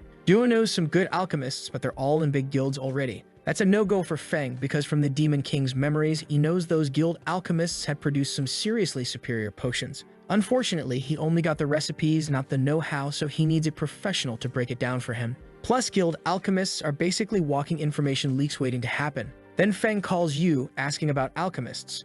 She knows exactly one reliable guy, and it's Xu's brother. Apparently, he was thinking about joining her guild, but couldn't get along with Jiao Cheng, so the deal fell through. Feng's thinking his friend Yu really had the worst luck getting stuck with Jiao as a teammate, but hey, at least that problem's solved now since Jiao won't be causing any more trouble. When you ask why he needs an alchemist, Feng says he found some recipes at home and needs help understanding them. She's getting suspicious, asking if he found something at home again. Our boy just laughs, saying he's been doing some serious spring cleaning lately, so they meet up with this Shuai guy and Feng shows him the recipes. Outside, Xu is throwing a tantrum. Apparently she wanted to use this opportunity to get closer to Feng, but that 4-eyed idiot kicked her out. The alchemist examines the recipes and says the ingredients aren't special, but the preparation method is completely new to him and looks complicated as hell. When Feng mentions it's supposed to increase experience by 100%, Shu Wei's jaw drops.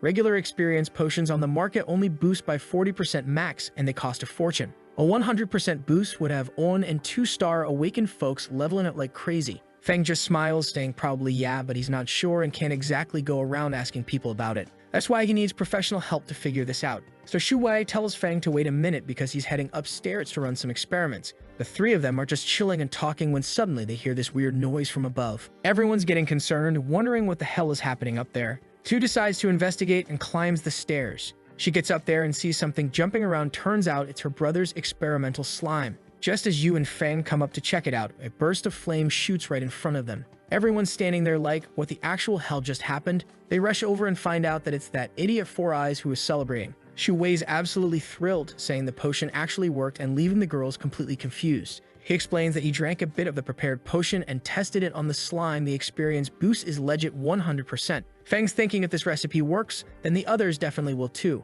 Meanwhile, Shu Wei's having the time of his life, throwing more fireballs at the slime. His sister explains that he's so obsessed with his lab, he never lets her go upstairs, and now he's basically destroying everything himself. After Feng explains the potion recipe to the girls, they're going absolutely crazy, asking if it really boosts experience by 100%. Feng confirms it, but the alchemist tells them to keep quiet because this stuff needs extreme confidentiality. No kidding, this is basically liquid gold. Shu Wei asks Feng what his next move is because if he sells this, he'll make an unimaginable fortune. Right now, everything's dangerous and nobody's going to refuse something that increases their strength. But then Feng's phone buzzes with a message. It's from Chai and their class group saying the school's planning to take all third-year students to some secret location in the neighboring city for training next Monday. Since space is limited, each class gets different times and areas. The teacher's asking everyone to prepare and cooperate actively. After the announcement, everyone starts sending worried messages about experience being scarce, not enough space for everyone, and no experience potions available. Feng reads all this and starts thinking about what to do.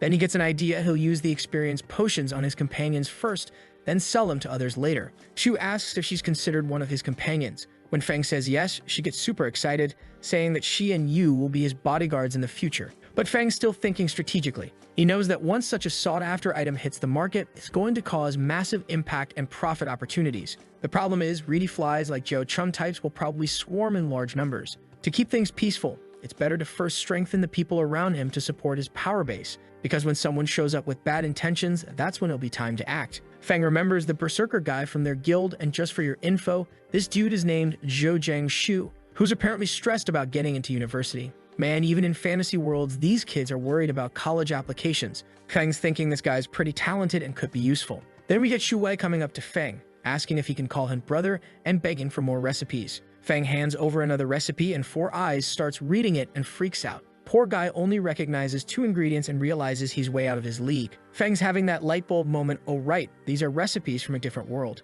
No wonder they're confused. You suggest they all train together. Once the experience potions are ready, and pats Feng on the shoulder, telling him he should come too. Our boy immediately starts panicking and playing dumb because he knows he's about to get exposed as a fraud. But she told him that the city just sent out a notice allowing guild teams to go train, so he can tag along legally. They schedule it for Monday after Shu Wei calculates they'll need that long to make enough potions for everyone. Fast forward to Monday and Feng's already at the meeting. He calls Yu, saying he's arrived, and she tells him to wait by the roadside. Then a school bus rolls by with his classmates inside, and they spot him standing there like, wait, is that really that loser Ning Feng? They start laughing and mocking him, calling him useless, then decide he's not even worth talking about. Meanwhile, there's a crowd at the entrance to this secret training area. Feng's class shows up too, and some student asks their teacher, Chai, when they can enter. She says about 2 hours because they're in the second group. The students start whining, asking, do we really have to wait that long? But then one of them spots Feng up ahead with Yu and her lion guild, and they lose their minds. The student asks Professor Chi why Feng's group gets to skip the line, and she explains that since he's the guild leader, they're probably heading straight to the heart of the secret area where there are fewer people but way more dangerous monsters. This background character, I'm not going to bother with the alphabet. He gets absolutely furious, saying he should be the one standing next to the goddess, while his friends are like, how does Feng dare go to the heart? Any small monster there could easily kill him. Then some random person shows up asking if they're talking about Wang Yu, who's ranked 5th on the supernova lists. The sweating student confirms it, and this person gets all excited, saying, great, they're heading to the right place, before walking toward the portal with 2 other people, also skipping a line. The students are losing it again, asking why these guys also get special treatment. That's when the girl explains these 3 are all rising stars on the supernova lists: Chang Muchu ranked 4th, Musclehead Ji Ki 3rd, and Guyunju 2nd. So Feng's crew finally reaches the center of this secret training area, and Shu Wei immediately tosses an experience potion to Jiang Shu. The berserker goes absolutely nuts when he realizes it's a 100% boost potion. Dude's practically screaming with joy until Shu smacks him, telling him to keep it down. Can't have everyone knowing about their cheat codes, right? Jiang Shu asks if the potion's valuable, and Four Eyes explains it's not actually that hard to make since the ingredients aren't rare and the process isn't complex. But that's exactly what makes the recipe so precious, low-cost, high-reward. He even says with just this one recipe, Feng could become an honorary guest at any major guild. Everyone's getting all emotional with Jiang Shu pounding his chest, promising Feng he'll help him with anything in the future. Our boy is laughing awkwardly like, hey, we're all teammates here. No need to get formal. Meanwhile, Yu's watching from the sidelines thinking about how Feng's never been good at socializing, especially after his awakening failure at 16. She's remembering how people mocked him at school, making him even more withdrawn. But seeing him happy and talking with friends for once makes her feel good, like maybe he can finally recover from all that trauma. Yu clears her throat to get everyone's attention and lays out the battle plan. Since they don't have a proper tank or magic DPS, she tells Feng he doesn't need to do anything so he won't draw monster attention. She'll attract the monsters, Jiang Shu will deal damage, Xu handles buffs and protection,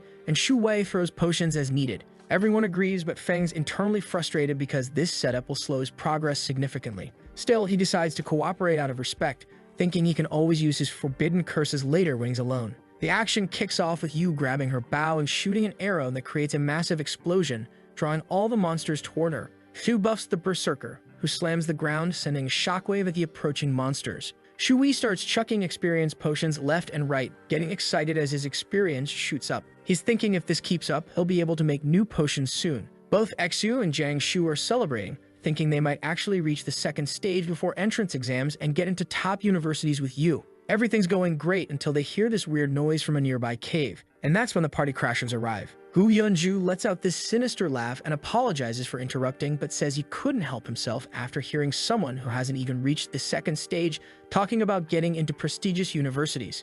Kaksu and the Berserker are shocked, asking if these are really the top-ranked kids from the supernova lists. Hu Yunju is pleased they got recognized so quickly. Our crew's confused why these hotshots would even be here since they're supposed to be from the Qinyu area. Then Wang Yu steps up, asking these national ranking kids what exactly they want. So our heroes were minding their own business training when Yunju rolls up with his crew. This dude straight up asks Yu if she wants to join their team. Su and the Berserker are shocked, but Yu immediately shuts him down, saying she already has her own team. But Yunju's not taking no for an answer. He gets all condescending, mentioning how her team has Jiao Chun, who's ranked 14th on the supernova lists, and maybe he'd consider letting him join too as a favor to her. The audacity of this guy, who's getting annoyed at being asked if she wasn't clear enough, she said no. That's when Yunju drops the "actually, let me mansplain why you're wrong" speech. He says news travels slowly in Qinyu. Monsters are getting harder, universities are raising standards, and only elite teams get in now. Then he goes full villain mode, telling you she's destined to be powerful, but looking at her friends like, these losers aren't. The disrespect is unreal, man. Then he drops some emo-ass line about weakness being the greatest sin, and you can practically see Yu's patience evaporating. She starts summoning her bow because she's had enough, but this cocky bastard tells her not to get worked up since she's a ranged DPS and close combat isn't her thing. Shu, being the voice of reason, puts a hand on Yu's shoulder, suggesting they find another place to train. The whole guild turns to leave, but Feng stands there thinking about how irritating Yan Zhao is and wondering if you could actually beat him with her new class. That's when Jie decides to join the fun by stomping the ground like some angry gorilla and asking if Feng is Zhao Chun. When Feng says no, Jie laughs and tells him to get lost because he's nothing but useless. And that's when our boy finally snaps. The Berserker tries to defend Feng, asking Jie not to be so disrespectful, but Jie's response is to throw a punch. Jiang Shu blocks it, but is shocked by the strength. This hit breaks several of his ribs and drops him to his knees. The poor guy's thinking Jie must be cruel as hell while trying to tell Feng to back off so he doesn't get dragged into this mess. Jie's standing there like it's all useless, which just pisses off Jiang Shu more. The Berserker tries to power up his fists for a counterattack, but realizes Jie's way too fast. He's about to take another devastating hit with no way to block or dodge. Yu and Kaksu are preparing to jump in, but they're too far away. Jie's punch is about to connect with Jiang Shu's face when suddenly a hand appears out of nowhere, easily catching the attack. It's our boy Feng casually stopping what should have been a knockout punch. So everyone is there confused as hell, wondering how that spineless, good-for-nothing, waste-of-space loser blocked a punch, but our boy doesn't care. He grabs Geeky's fist and yanks him with so much force that the dude screams in pain, then launches him like he's throwing a baseball. Jie goes flying, crashes into a bunch of rocks that all collapse on top of him, completely burying the guy. Feng turns around with a sinister smile and calls Ji Kai useless. Yun Zhao rushes to help his buddy, but completely forgets about Yu, who's been charging up her bow this whole time. This guy's hopping around, unable to believe he just got shot in the rear end. Shu Wang's dying laughing because honestly, watching the cocky tank get taken down by a butt shot is peak comedy. Muchu's having an existential crisis watching all this go down. A mage just destroyed an unearned berserker and an archer nailed a tank at close range. She's wondering if this is all a dream since these guys are supposed to be elite talent. Meanwhile, Feng's breathing hard because he was trying to stay low-key, and now he's blown his cover completely. He tells Dexter to stop being useless and go heal the berserker. While she's patching up Jiang Shu, Feng asks him how he wants to deal with GK. The berserker says he doesn't know, but he'll follow Feng's orders, which surprises our boy. Feng tells Jiang Shu to go loot Jiki's equipment as compensation for all the disrespect. Yun Zhao loses his mind screaming about theft, but then suddenly there's Feng right in his face with that scary expression asking, "You saying something?" Yun Zhao immediately does a 180, offering his own equipment to calm things down. Feng gives him a hug and tells him he doesn't like problems. If Yun Zhao even thinks about revenge, they'll regret it. The former tough guy promises they won't do anything stupid. Muchu jumps in, offering her equipment too, handing it to Shu Wei. Feng calls her smart, then tells them all to go train somewhere else, leaving Muchu embarrassed and equipmentless. As they're walking away, Yu tells Feng she was planning to take him training but never imagined he'd be this strong. He laughs, saying she knew he changed classes recently but didn't want to draw attention. Yu gets frustrated with his secretive attitude, saying she won't ask more questions since he never tells her anything anyway. Feng laughs again, telling her she understands him better than anyone. That's when she puts her hand on his shoulder and tells him that regardless of everything, she's really happy for him. He just smiles and gives her a thumbs up while thanking her. So Shu Wang and Jiang Shu are asking Feng about his university and guild plans, and he's like, haven't thought about it yet. Smart move actually, because he knows that both places have strict management and one slip-up could expose all his forbidden magic secrets. But then Feng gets hyped and suggests they go deeper into the secret area to level up faster. He's thinking even without his high-level magic, he can use attribute buffs and passive abilities to carry the team.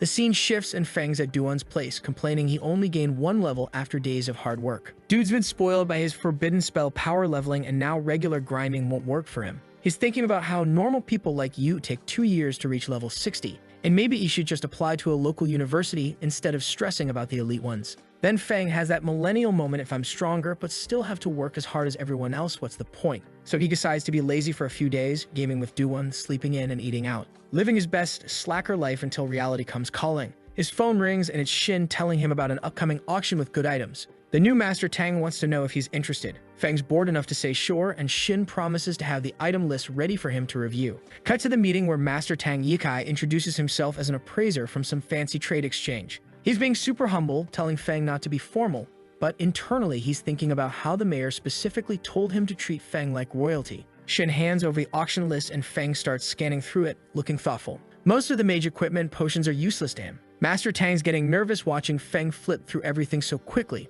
wondering if he underestimated this kid's standards. Then something catches Feng's eye and his expression gets serious. Master Tang perks up thinking Feng found something good. It's an experience potion with a 100% boost. Super rare, perfect for power leveling. But here's where things get sketchy. Feng goes quiet, remembering his conversation with Shu Wei about the recipe. Duan's also shocked seeing what it is, and even Master Tang notices something's off. Feng gets all serious and asks where they got the item. Master Tang awkwardly explains it came from the Blue Sharp Guild, one of the 7 major guilds in the country with serious power. And that's when Feng's detective brain kicks in. Either Shu Wei secretly sold their recipe to this guild, or these guys did something shady to get it. Feng asks if the guild mentioned where the potion came from. Ikai told our boy about a new place called the Trial of the Gods. It can only be faced alone and is split into layers.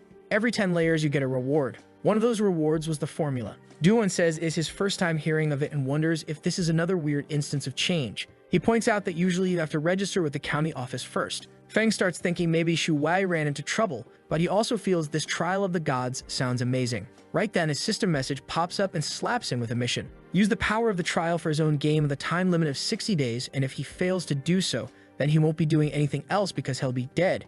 But instead of being afraid, our boy is thrilled because this is the first real mission he has been given. He thanks Yikai but says he will skip the auction this time. Yikai shrugs but is secretly confused since Feng is turning down the most wanted item of the day. Duan told him that he'll look into the matter. Feng says there is no way he is tagging along. After some messy research, Duan remembers the shiny badge Mayor Zhang gave him. He uses it to get in. The two see that the trial looks like a big tower. Duan explains that the Azure Sharp Guild owns the rights and outsiders cannot enter without them. Feng wonders if all the big guilds hog instances this way. Feng goes to check out the trial site in person. He sees guild guards standing around and guesses they post fake leaks online to lure stronger players. He grins, thinking his stealth can sneak past them. One teleport later, he slips behind the guards. Just when he feels clever, an explosion blows everyone sky high. At the control station, someone yells about the blast and another says they must inform the president. Back home, Feng suddenly reappears on his bed, covered in blood and yelling. He cannot believe it. All he did was touch the entrance. A massive energy wave tore through his barrier. Then system messages start flooding in. 3% damage, now 7%. Soon it climbs all the way to 34%. Feng stares at the screen, thinking, great, not only am I bleeding out, but even my cheat system is getting wrecked. So back at the instance area, we've got people investigating the aftermath of whatever explosion just went down. A priest is healing the guards while reporting to the president that everyone's physically fine. One guard wakes up calling for the president, and this guy turns out to be Shu, president of the Azure Sharp Guild. The guard's like, I don't know what happened, but that trial door just exploded and I passed out. Shu's thinking this sounds familiar, they had reports of weird mutations in instances before. Then a mage suggests they use some special investigation magic and Shu agrees they don't have much choice. Then this mage uses a time reversal spell, which as the name suggests, basically lets them rewind time and see what actually happened. The president's thinking how lucky they are that this secret realm has recording spells built in. But when they rewind the footage, everyone's jaws hit the floor. They witness some shadowy creature teleporting in, then another deity shows up calling this thing an evil god and asking how it dares invade their territory. These two literal gods start fighting and everyone watching is losing their minds hearing the term evil god.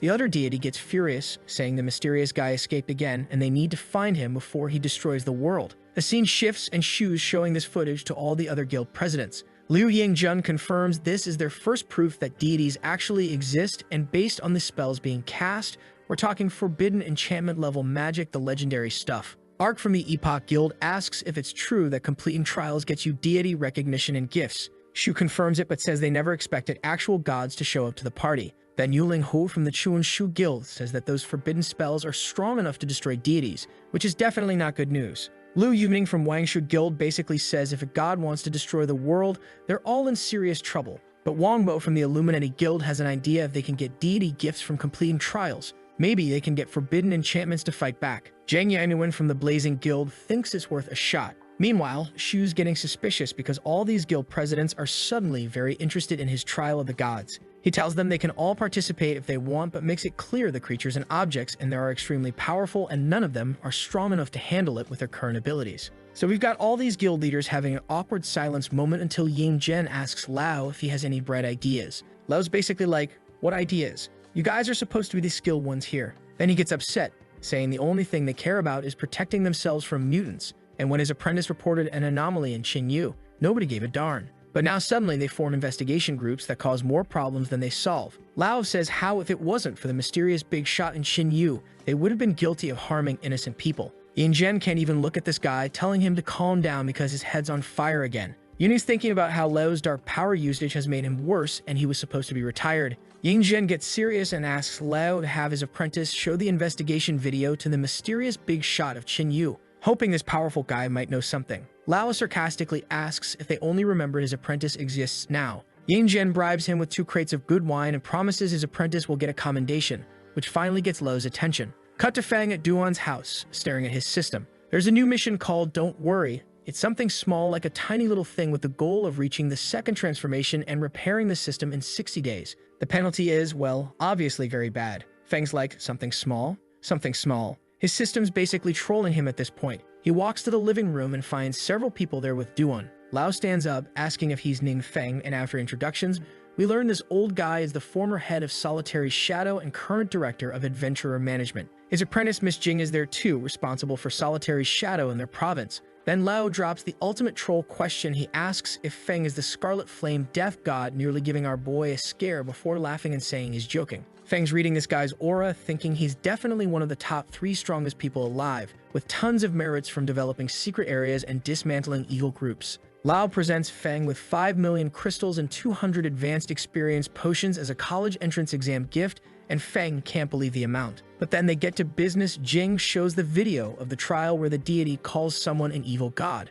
Feng's internal monologue is pure panic. How could a common student like me be an evil god? Then he remembers his mission title and gets furious at his system for calling this something small. The dude's having an existential crisis while trying to keep a poker face. He tells them he'll send the video to the mysterious Great Master and keep them updated. As they're leaving, Feng realizes Jing was the woman from the transformation room earlier, thinking no wonder he got discovered so quickly. Outside, Lao tells Jing that Feng is exactly as described: good, polite, and sensible. The government wants to recruit him if possible. When Jing asks if her master thinks Feng and the mysterious Great Master are the same person, Lao's response is basically, does it matter? If he wants to be a student, he's a student. That's better for everyone. The old guy's playing 4D chess, explaining that giving 5 million crystals to a student is smart regardless if the student becomes the mysterious Great Master. They'll remember the kindness. Plus, enemies are getting stronger and nobody's qualified for the gods' gifts, so their best bet is having the mysterious Great Master as their ace in the hole. So Feng's sitting there with his coffee having an existential crisis, thinking about how his system detected damage from some god investigating his whereabouts. This deity casually destroyed his absolute defense with one hit, meaning they've reached the forbidden magic level. Our boy's priority list just got real simple. Fix the system to block god searches and complete the trial mission without dying. He asks Duan for more info from Old Lao and learns the trial realm is basically a tower with unknown floors. The monsters inside are ridiculously overpowered compared to regular secret realms, and the current record holder is Shu from Azure Sharp Guild at 42 floors. Feng's sweating because if he triggers more forbidden magic, his cover will be blown. Then he has a lightbulb moment. The mission doesn't say he has to do it personally. Time to find a substitute. He asks Duan how many floors he could handle, and Duan estimates 35. Feng's thinking since Shu is close to his 5th transformation and stronger than Duan, but Duan's trustworthy. He'll send him with some special training. Cut to Old Lao losing his mind when Jing tells him the mysterious Great Master wants to send someone to the trial and requested their training room. He's laughing because all 7 guild presidents just tried the trial yesterday and failed miserably. Even Liu Ying-Zhen, one of the strongest in the country, couldn't make it through. Jing's like, if you can't pass, we can. Old Lao gets so excited his head literally catches fire like Ghost Rider, eager to see how far Duan can go with mysterious master training. His apprentice gets scared watching those flames constantly burn away his life, wondering if there's any way to help him. The price of dark power is brutal. At the training facility, everyone's gathering to watch this show. Captain Zhu was crying with relief, remembering when he was angry at Feng the first time. Thankfully, he didn't offend the guy who could have destroyed him. Jing explains the training room can simulate combat environments, but only 4th transformation warriors and above can use it. When Jing connects Duan's information device, she's amazed he detailed even monster weaknesses, including floors that President Liu just cleared. Feng is smirking internally because obviously he knows everything the Demon King invaded that realm, so he just extracted the info from memory. Who better than the Demon King to know monster weaknesses? Then Old Lao asks if they can watch and Duan's cool with it, but then Lao asks with a sinister expression if the mysterious Great Master really said the evil god would destroy the world, scaring the hell out of Jing. So Duan's sitting there quiet for a moment, then remembers asking Feng at home if the evil god really wants to destroy the world. Feng's sweating bullets because Duan has no idea he's literally talking to the so-called evil god. Our boy is having an internal debate about whether to come clean, but decides the risk of exposure is too high even with someone he trusts. Duan tells Old Lao that he asked the Feng the same question and got an 8-word answer. Everyone's on the edge of their seats waiting to hear this wisdom, and Duan delivers, as long as I'm here, that won't happen. Old Lao starts laughing, saying it's simple, confident, and totally the boss's style. Meanwhile, Jing's sweating nervously, wondering what kind of person this boss is that he doesn't even worry about gods, not having a clue that it's her dumbass student. Meanwhile, Feng's internally high-fiving himself for giving the perfect non-suspicious answer that makes him sound like a badass protector instead of the actual threat. The old man shakes Duan's hand, saying the trial now depends on him, and they head to watch training. Cut to Duan getting absolutely demolished by monsters, thrown against walls but getting back up to finish them off. He's exhausted but determined not to disappoint Feng, thinking this is his unique opportunity. Jing's impressed that Duan handled monsters beyond 4th transformation limits, saying she definitely couldn't do it. But Old Lao remembers how Feng awakened at 18 but completed the 1st transformation in just months. He's wondering if there's a miracle waiting for Duan too, thinking that mysterious big shot might break the combat system entirely. That's when reality hits Feng like a truck. He oversimplified everything, thinking monster weaknesses would be enough, forgetting humans have limits. Even knowing weak points doesn't matter if you can't reach them or survive long enough to exploit them. Looking at exhausted Duan, he realizes if his friend fails, he'll have to do it himself with forbidden magic and risk total exposure. Feng makes excuses about school starting next week and leaves. He's thinking he needs to level up and get powerful skills or equipment to replace what Duan's missing. So he pulls out a flight scroll in an alley, remembering he asked someone to buy a batch of these for teleportation without being tracked. He He flies off to one of those wild secret realms Duan mentioned that's not under official control yet. But when he arrives, there are signs of battle everywhere. But this idiot just goes, "Oh, this looks scary. Let's just go and take a look." Meanwhile, there's this group of evil clan mutants literally stepping on some poor adventurer's head near the entrance. The big guy asks his masked chief if he saw that flash nearby, and the chief figures is probably a flight scroll. His villains start wondering if whoever used the scroll is there to kill them, but the masked leader just laughs, saying this person's walking to their death. He says how they've been gathering sacrifices for the great demon king who's about to rise again. He says it's thanks to these clueless idiots that they have managed to sacrifice enough people for the demon lord to accumulate enough power, and today is the day he'll descend upon this world. The whole evil clan starts celebrating their evil plan, completely oblivious to what's coming. One of the dead adventurers still has a working communication device, and someone on the other end heard everything. This adventurer immediately panics about the Demon King's return and a secret realm invasion. The captain realizes their screwed squad 4 about wiped out, a magical shield won't hold, and a secret realm invasion will corrupt the nearest city. He orders everyone to evacuate while he stays behind to monitor the situation, even though it's basically a suicide mission. Then we get this heartbreaking moment where the captain calls his daughter about a possible emergency drill, trying not to scare her. She calls back just to say happy birthday to him,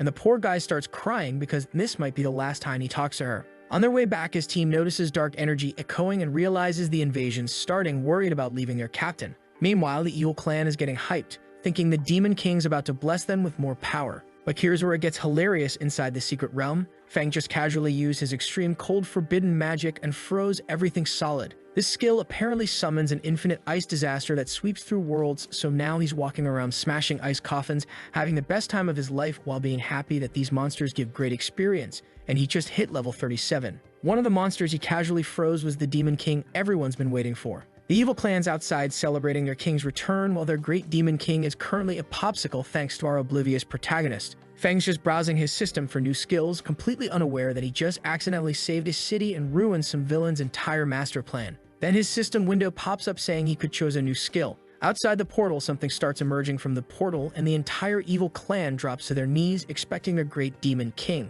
But out walks Feng with his usual clueless expression and that stupid face of his, and everyone just stares at each other. Feng is like, what the hell is happening here? While the clan leader's freaking out, wondering where his Demon King is. Well, the poor guy is complaining about being stuck in ice, if you guys are curious. The leader looks at Feng's beginner equipment, thinking there's no way this noob could be related to the Demon King. He figures maybe Feng's an opportunist trying to ally with the Demon King but got scared by the dark energy. So he shouts, asking if Feng's there to join them. Our boy just says, nope, none of your business, because he literally has no clue what's going on. The leader gets pissed and introduces himself as Guo, an A-level wanted criminal with over 100 kills. Feng couldn't care less and tells them to either fight or get lost. The whole clan starts threatening him until suddenly the area gets dark and this terrifying, malevolent face appears above them, scaring the hell out of everyone. That's when Feng decides to test his new forbidden spell called Sorrow of Abuse. This ability traps people in an illusion realm and reveals all their weaknesses so he can torture them precisely. It's absolutely sadistic, but incredibly effective. He scans the clan leader and discovers he has a shoulder injury from using inappropriate equipment, which reduces his strength, agility, and skill. Then Feng strikes that exact weak spot, and the guy screams in agony, not understanding what's happening to him. In the illusion world, Feng can repeatedly attack trapped enemies' weaknesses like a demon playing with prey. He's thinking the ability might be sadistic, but it's perfect for exploiting enemy vulnerabilities. After the massacre, the captain finally heads up the mountain to check on the situation. He finds Gu and his entire crew completely eliminated. He is wondering how Class, a wanted criminal along with his subordinate, has been completely wiped out. This is crazy because to hunt down this guy, 4 adventurer teams have been sacrificed, but none of them succeeded, and now they are finding their bodies like this, so none of them wanted to believe it. His teammate asks him about the situation inside the secret realm. The captain steps inside the secret realm. Everything's frozen solid with no monsters alive. When his team asks about the Demon King, the captain reports it's been destroyed. He even approached the ice coffin to confirm, and when it fell, no items dropped and he got no experience, meaning the boss was already dead when he found it. Bro was terrified even in death. His team asks if the secret realm invasion is still happening if the Demon King is dead, and the captain just stares at the dead Demon King, thinking to himself, don't ask me dude, I'm freaked out as it is.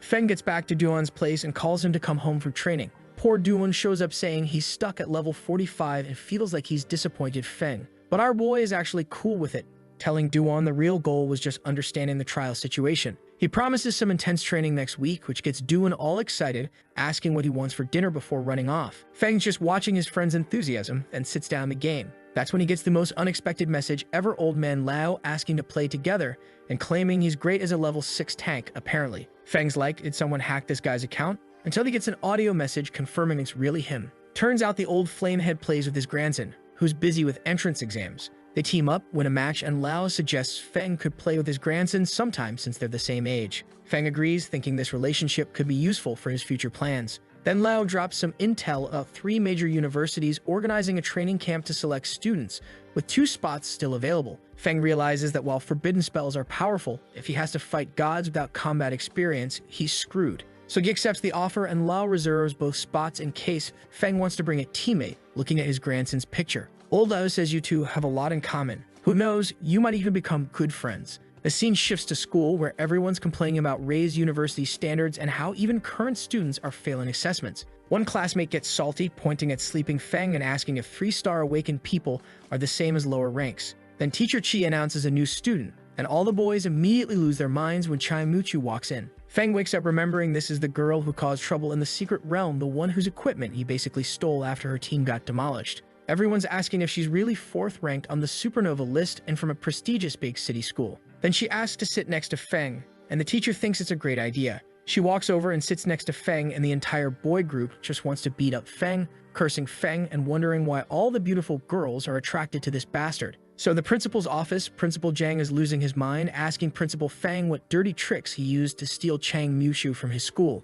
Feng's playing innocent while Zhang explains that losing Mushu also means that they lost 1 training camp spot, which could tank his school's approval rate. Principal Feng is grinning internally, realizing how Zhang is in deep trouble since there are only 4 slots in the entire province and 2 went to his school, and now one of those students is transferred to his school. Then the assistant announces that some big shot from the Adventurer Management Department is here, and both principals nearly have heart attacks. This is like having the president show up unannounced at your local community college. The old man walks in with his grandson Feng Ru. Hey, what the heck? Why is everyone named Feng in this manhwa? Couldn't the author come up with different names? Well, anyways, the old man's grandson is ranked 12th nationally as a blood knight with uncontrolled dark powers that could put him in the top 5 if he mastered them. Feng asks the old man how he can help him, and the old man says that his grandsons want to transfer to his school. Zhang's jaw drops. He is thinking, why would they choose a run-of-the-mill school like this? Then he realized that everyone on the national supernova list has a spot in the training camp, so that means that Feng's school just gained 1 additional spot. Then Lao casually mentions they have 2 training camp spots to assign, and Zhang's jaw hits the floor because that's almost all the spots in their entire province.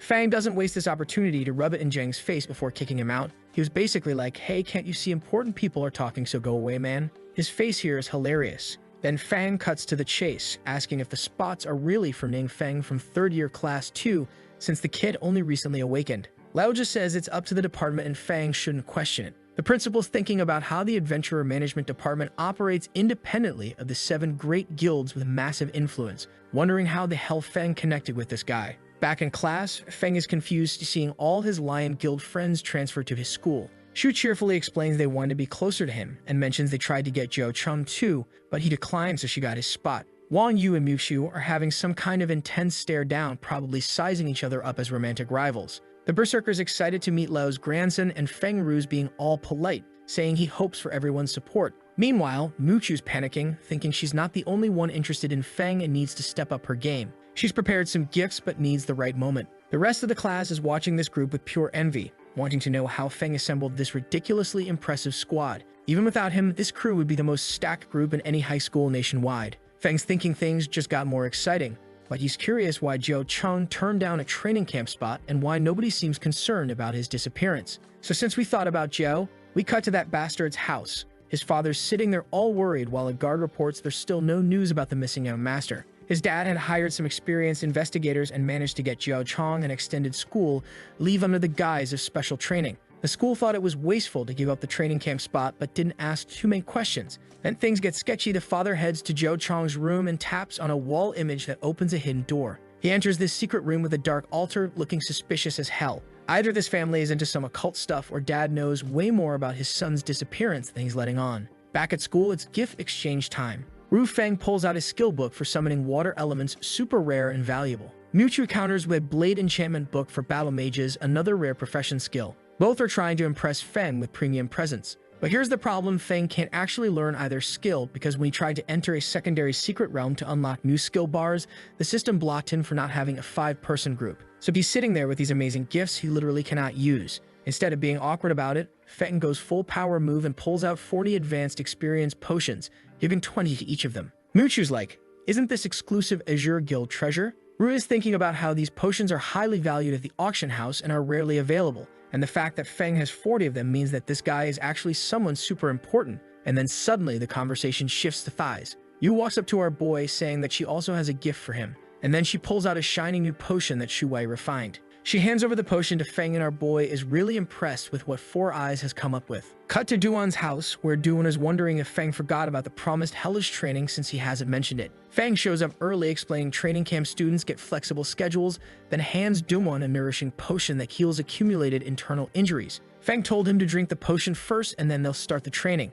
Duan's excited, thinking the hellish training is finally starting and chugs the potion immediately. So Feng asks Duan how he's feeling after chugging that healing potion, and Duan's like, my body's warming up and those nagging injuries feel lighter. Our boy is thinking this stuff really works since it nearly healed his own curse-inflicted injuries. Then he says that it's time for hell training. Duan's practically vibrating with excitement, shouting that he understands and can't wait to start. Feng tells him to speak up the moment he can't continue, then starts using his Sorrow of Abuse skill to analyze Duan's weaknesses. He sees that Duan's lung injury is healing thanks to the potion, but also notices that his energy overload skill has been causing accumulated damage, resulting in 2% strength loss, reduced stamina, and an 11% drop in skill effectiveness. Feng explains that energy overload isn't suitable for him because of the lung damage and his skill combinations are completely wrong. Duan is shocked that our boy spotted all these issues so quickly. Then Feng shouts, training starts now, and immediately strikes at Duan, changing direction at the last second. Duan gets the idea, but it's too late. He takes a direct hit and drops to his knees.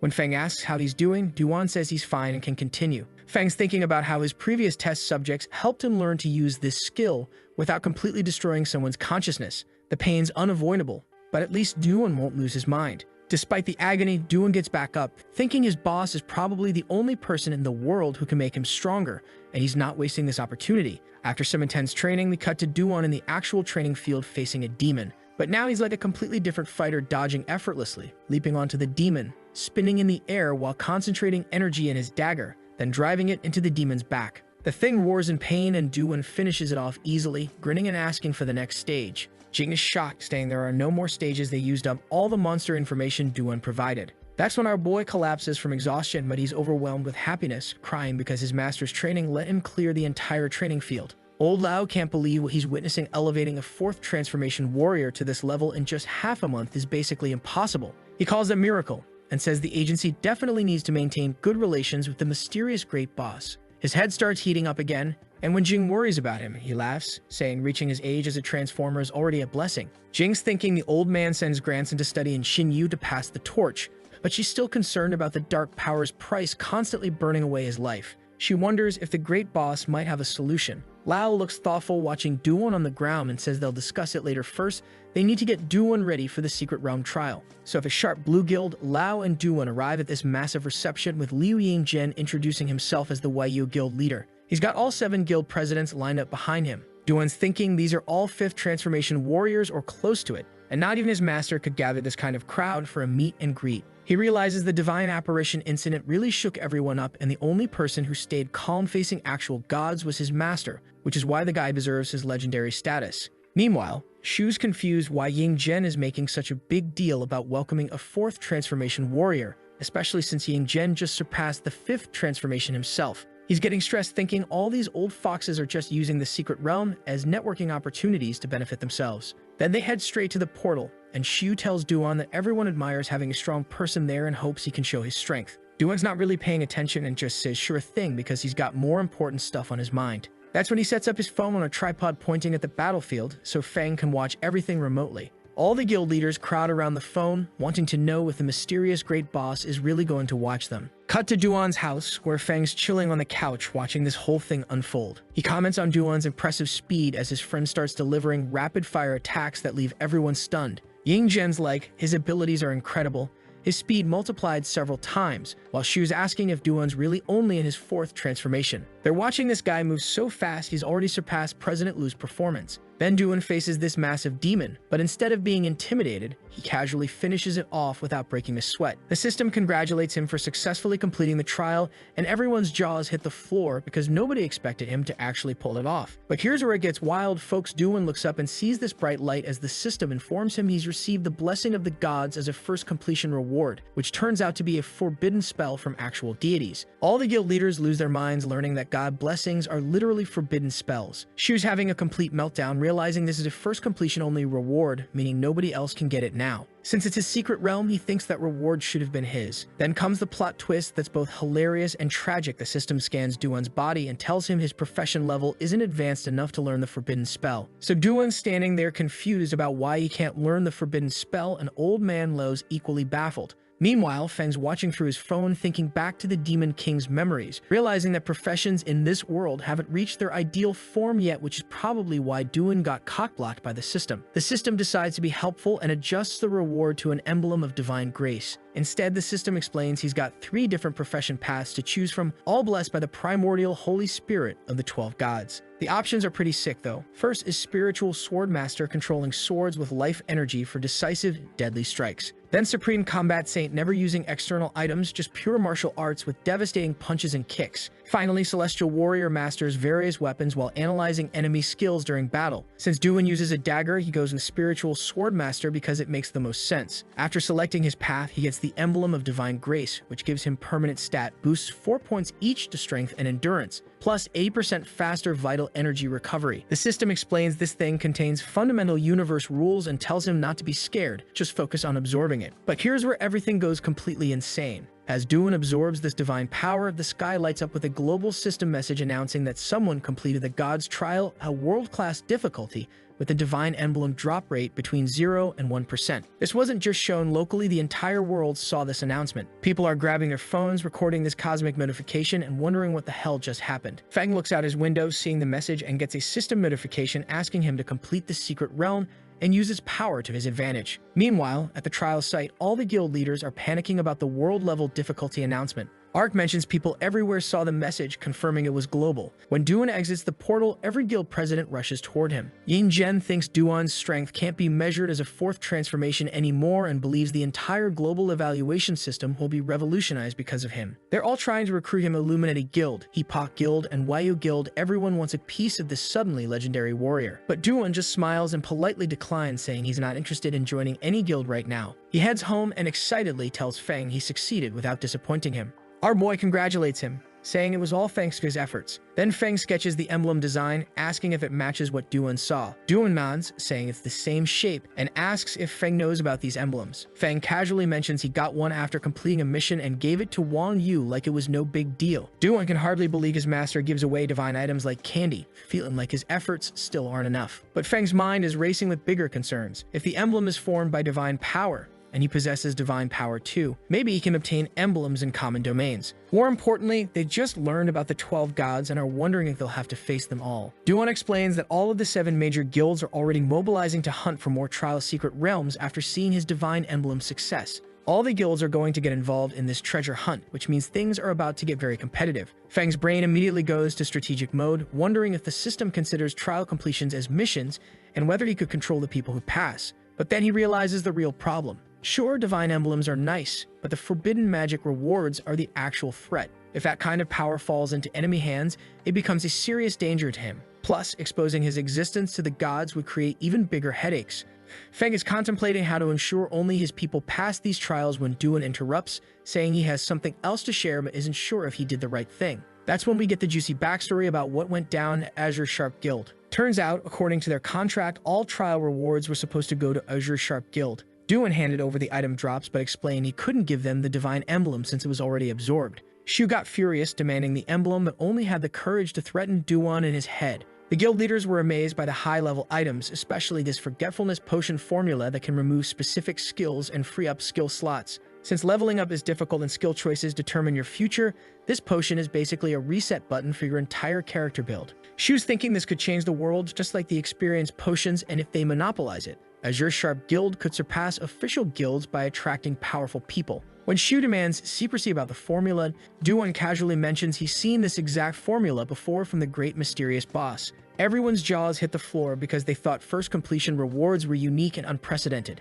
Shu gets desperate, insisting it's impossible for the mysterious boss to know trial secrets, but Duan says that even the high-level experience potions they have were produced by the boss long ago. The guild leaders are connecting dots, realizing Duan's incredible power might come from using these boss-made potions. Meanwhile, old Lao is smiling broadly, watching this chaos unfold. When Yinjun asks why he's so happy, Lao basically tells him to mind his own business. He's remembering how his grandson mentioned Ningfeng could easily get 40 experience potions from the mysterious boss because the guy didn't care about such small treasures. Lao's patting himself on the back for the genius move of transferring his grandson to that school. As they're leaving, Lao asks Duan if the mysterious boss has other potions, explaining that dark forces are corrupting his body daily, and he wants to live longer to spend time with his grandson. The vulnerability hits hard. This powerful old man just wants more time with family. Duan promises to ask his boss, and Lao's genuinely grateful. Back home, Duan apologizes for making decisions independently, but Feng reassures him he did nothing wrong. Our boy is actually interested in helping Lao if possible, wondering if the nourishing potion would work on the old man's dark force corruption. After thinking for some time, Feng whips out some potions and tells Duan to deliver some nourishing elixir bottles to old man Lao, and our boy doesn't waste a second and heads off to deliver the potions. At Lao's company, Jing explains the old man is in an important meeting at the main office, so she offers to hold onto the elixirs until he returns. Then she goes to check on Ru Feng's room, wondering if the kid's even there since he just arrived in Qinyu City and doesn't know anyone. But there's this ominous aura seeping from under Ru Feng's door. Inside, the poor kid's kneeling on the floor, trembling and sweating as some sinister voice offers to save his grandfather's life in exchange for submission. Ru Feng shows some backbone, though, shouting that he's the grandson of the great Lao Feng and demanding to know how this voice dares make demonic deals with humans. The voice just laughs, calling humans weak creatures bound by strange rules, taunting him about how long he'll resist. Then it delivers the psychological warfare finishing move, hoping he'll still talk tough when his grandfather dies before his eyes. Later at the training field, Ru Feng is sitting alone looking absolutely miserable when Feng shows up wondering why he seems so restless. Our boy tries to cheer him up by suggesting they play Three Kingdoms on his phone, but Ru Feng apologetically explains his grandfather doesn't allow gaming at school. Feng's cool with it, saying they can play when Grandpa returns, and mentions how impressive Leo's gaming skills are. That's when we get this heartbreaking backstory. Ru Feng explains his parents died on a mission when he was young, leaving him completely shattered and withdrawn. He became antisocial and locked himself in his room all day, and his grandfather didn't know how to help until he remembered the kid used to love battle games. So Lao Feng secretly learned to play them just to connect with his traumatized grandson. During Ru's darkest moments, it was his grandfather who stayed by his side, helping him emerge from the shadows. Meanwhile, in a meeting room, Leo is getting briefed on some seriously bad news. They're looking at Pong Hai, a 4-star professional who was imprisoned 8 years ago for malicious injury, but mysteriously vanished from prison 6 years back. Then there's Gu Ying, another 4-star professional whose supervised variant disappeared from home 5 years ago. Both suddenly reappeared and brutally murdered 2 elderly adventurers and their families in Pong Hai's old house, leaving no survivors. These murdered adventurers were part of the team that originally captured Pong Hai, so this looks like revenge against Lao Feng's crew. But here's what's really terrifying. The victims were 4th transformation experts, yet they got completely destroyed by these supposedly 3rd transformation assassins. The surveillance footage shows Ying effortlessly dodging a sword strike and then systematically piercing the adventurer's body with multiple dagger strikes, giving him zero chance to fight back. Everyone watching is sweating bullets because it's clear Ying has somehow surpassed the 5th transformation power. Even Lao admits that in a direct confrontation, he probably wouldn't be a match for Ying. So now everyone's wondering what on earth Ying went through during those missing years to jump from 3rd to beyond 5th transformation power. That kind of progression doesn't happen naturally. Someone or something definitely gave him a major upgrade, and it wasn't through normal training methods. Cut to the Chen household, where Mr. Chen's pacing around nervously until Ying and Pong Hai walk in. Chen asks if they found any clues about his missing son, and Pong Hai says that he sensed some extremely powerful dark forces. He explains that low-level favored ones can only use dark power with Demon Lord blessings, but true favored ones like themselves get personally summoned and trained by Demon Lords in secret realms for extended periods. Pong Hai thinks Chen's son caught a Demon Lord's attention and got invited to this exclusive dark training program. Chen gets excited, thinking this means his family will finally be able to compete with the Wong group. Like, really? Your son might be getting corrupted by literal demons, and you're thinking about business advantages. Pong Hai inspected the dark ritual room and confirmed the setup was correct. As long as the son continues making sacrifices, his potential should attract the demon lord's attention. Then he hands Chen a paper asking for transportation to a marked location because they're going to visit a future disciple. Meanwhile, Ru Feng is having flashbacks about how his parents sacrificed themselves to seal an uncontrollable secret realm entrance, saving the entire city. The heroic legacy makes what's about to happen even more tragic. He's gazing at stars through his window when someone knocks on his door. Two sinister-looking men show up, and when Ru Feng asks who they're looking for, Pong Hai confirms his identity with a wicked smile. They want to come in for a discussion, and when Ru gets suspicious about their dangerous aura, Pong Hai calls him master and says they're there to check on him. From now on, he should call them elder brothers. They mention he met their master the previous night, and he recognizes the same dark aura from the voice that tried to tempt him. Without hesitation, he equips his armor and prepares to fight because he knows exactly what these guys represent. But the power difference is brutal. He barely has time to react before his head gets grabbed, and he's thrown against a wall that shatters under Pong Hai's strength. The blonde one gets furious, asking how Ru dares attack his elder brother. The next thing you know, the gorilla man is grabbing Ru by the head, and our boy is struggling to get Pong Hai's hand off his head, seeing that Ru has no intention to calm down. Pong Hai hits him with a devastating stomach punch that has him coughing up blood. Pong Hai lifts the beaten kid and delivers the classic villain speech. Their master holds him in high regard and is willing to grant great power that could save his grandfather's life. All he has to do is become a great expert by joining the dark side. Ru makes it crystal clear there's no way he'd ever accept that deal, which shows serious backbone considering he's currently getting badly beaten. But then Ying reports he searched the house and old man Lao isn't there. The blonde psycho gets disappointed, saying he wanted to greet the veteran. Ru starts begging them not to harm his grandfather, and that's when Pong Hai drops the ultimate psychological warfare bomb. He releases the kid's head, letting him faceplant on the floor, then explains how sacrificing loved ones can unleash even greater dark power. He gives Ru 3 days to think it over, agree to become their disciple, and they'll leave the past behind, but refuse and Grandpa dies. Looking at a photo of Ru and his grandfather, Pong Hai comments it would make a fitting gravestone. Meanwhile, Feng's in some dungeon casually obliterating demons with his staff, frustrated that he can't find suitable places to level up efficiently. His systems being its usual unhelpful self, calling the mission a piece of cake while reminding him he's got 43 days to complete the second transformation or die. That's when he gets a call from Duan. Feng realizes by the tone that it's something serious. Duan said that he got a call from Old Man Lao, and he wants to become the apprentice of the great mysterious master. Cut to the hospital where Feng visits Ru, who's trying to stay positive despite being in the special mutant ward for dark power monitoring. The kid's never seen anything like this place before, and Feng jokes that no normal person would ever get admitted there.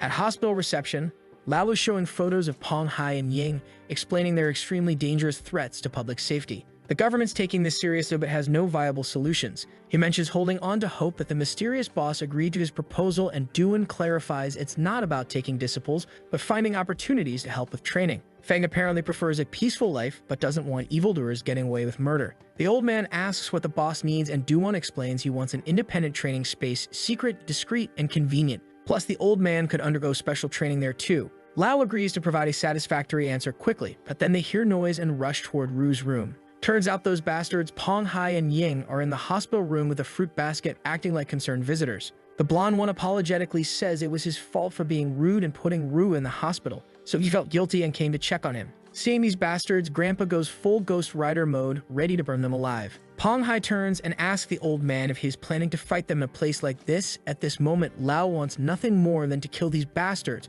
but he can't exactly fight them in a public place that'll harm the innocents, so he calms himself. After that, they just walk past him and run at Duan on their way back, where the bastard shows why he is an asshole and spits on Duan. Duan, too, wanted nothing more than to beat them up but held back because of Old Man Lao. Lao apologizes to him, but Duan says that there is no me for that. Meanwhile, our boy Feng walks into Ru's room and goes straight for the fruits. He said that they look nice and fresh, so it'll be a waste to not eat them. Later that same day, we get this scene of Pong Hai, Ying, and Chen's father living it up drinking with women. The blonde mentions Wang Yu from the wine group being interesting, and Chen laughs, saying his son originally planned to use her as a sacrifice, but Pong Hai is welcome to take her instead. Casual human trafficking conversation over cocktails. These guys are absolutely vile, man. That's when the wall suddenly explodes and Feng and Duan make their dramatic entrance through the dust and debris. Chen's furious, demanding to know who's there, and Duan orders everyone except Pong Hai and Ying to leave immediately. The two assassins just smile, saying finally it came for them. They've been expecting this confrontation. Ying wastes no time launching at Duan with his lightning sword, but Duan effortlessly blocks the attack with his dagger, leaving Ying completely puzzled. Duan realizes Ying has surpassed the 5th transformation level, and without his master's training plus divine blessing, he would have been instantly defeated. Ying's friend is shocked, wondering how Duan blocked so easily, but then figures Duan only needs to stall for a moment to give the protagonist an opening to strike. So he turns, expecting to see some epic battle coordination, only to find our boy was calmly sitting there opening a snack and eating it leisurely like he's watching a movie. So Duan doesn't waste a single second, striking immediately and telling Ying not to get distracted during combat. Ying gets furious, summons his full battle outfit, and charges at Duan. Their attacks collide with this massive energy explosion that has all the civilians trembling in terror, too scared to leave but definitely not wanting to stick around for this supernatural deathmatch. Meanwhile, Mr. Chen notices Pang Hai radiating this sinister aura, and the blonde psychopath decides it's time to release his power too. But here's Feng, completely unbothered, casually commenting on how delicious the melon seeds taste. The man's having a snack review while literal demons are powering up around him. Pang Hai finally attacks our boy, who calmly rises from his chair to defend. The assassin retreats, powers up his sword even more, and summons his intimidating armor for maximum psychological effect. But Feng's not impressed. He activates his passive ability, Killer Nature, which continuously increases all his attributes up to 100% when using magical melee weapons. Pang Hai sees Feng's aura and wonders if he might be facing a battle mage, questioning how such a powerful one could even exist. Then he notices a crack forming under his feet and barely dodges Feng's Blackthorn attack, only to realize that was just a distraction for the real attack from behind. The blonde manages to block at the last second, but thinks Feng's techniques seem unimpressive, like he's an inexperienced novice. Then his survival instincts kick in, and he realizes this might be intentional, maybe there's some trick he's missing.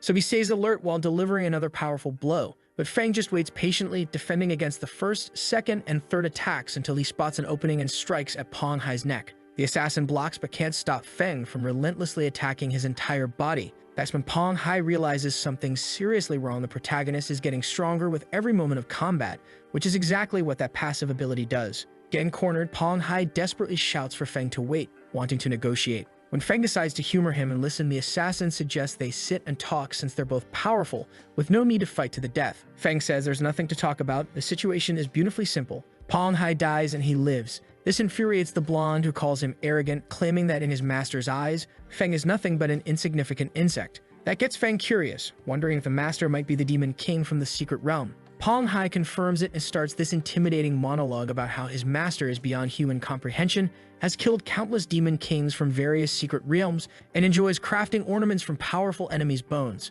But instead of being terrified, Feng gets excited, asking if the master really killed demon kings and collected their remains. That bastard thought that our boy got scared, but nah, Feng just grins and asks him, "So would you mind telling him where this great master of yours is hiding?" So outside the building, old Lo's crew has arrived on the scene. Jing confirms the battle's happening on the top floor of some Jiao Corporation property, and witnesses identify the residents as likely Pang Hai and Ying. Lao wastes no time casting detection magic toward the building to scope out the situation. He observes the fight and confirms it's really Pang Hai getting his ass handed to him, plus notes that the masked guy has visible magic and must be using camouflage. Meanwhile, upstairs, the battle was raging on, and our boy's attributes have reached 60% and are climbing thanks to that passive ability. Lao's impressed watching these simple, direct techniques completely dominating an opponent through pure statistical advantage. He's wondering where the hell such a powerful warrior could have come from. When Feng's attributes hit 80%, Pang Hai pulls out his trump card, transforming into this terrifyingly colossal monster with a massive demonic mouth that swallows Feng whole.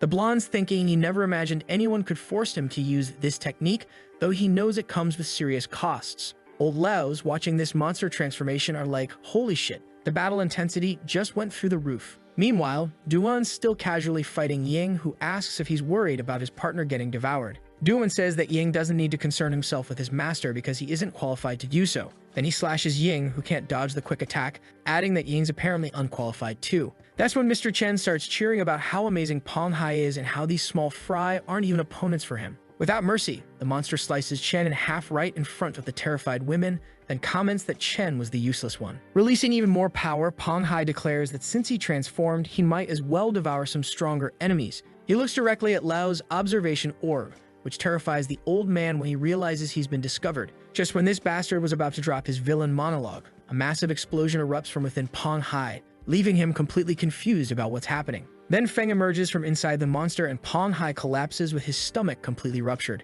After our boy casually walks out of his stomach, he is thinking about how he's been using these abilities for ages but still isn't familiar with real combat. Meanwhile, Ying is freaking out, screaming over his partner's broken body, but Duan just says, "Don't be sad. You'll be meeting him soon," as he slices him in half. Feng approaches the dying Ying, saying not to die yet because he wants information. Cut to the Blood Mist Valley's secret realm, where a servant reports intruders at the entrance. The Demon King orders everyone to stay away because he suspects they came specifically for him. He reveals shattered gems, the sole artifacts of Pong Hai and Ying, confirming both are dead. Before dying, Ying activated his artifact, letting the Demon King hear someone asking where his master was. Ying revealed his master was in Mount Yuzu's secret realm and promised revenge. The Demon King decides to handle this personally since anyone capable of killing his enhanced subordinates would demolish regular servants. He thinks about how his minions can only rely on his power, while special races like humans can level up independently through sacrifice. Then he picks up this skull from his armor, remembering how he used to be a regular Demon King until stumbling upon some high-ranking Demon King's legacy. Through those teachings, he gained immense power and learned human control, repeatedly defeating enemies and turning them into trophies. That's when Feng shows up and immediately nukes the place with Descent of the Thunder God,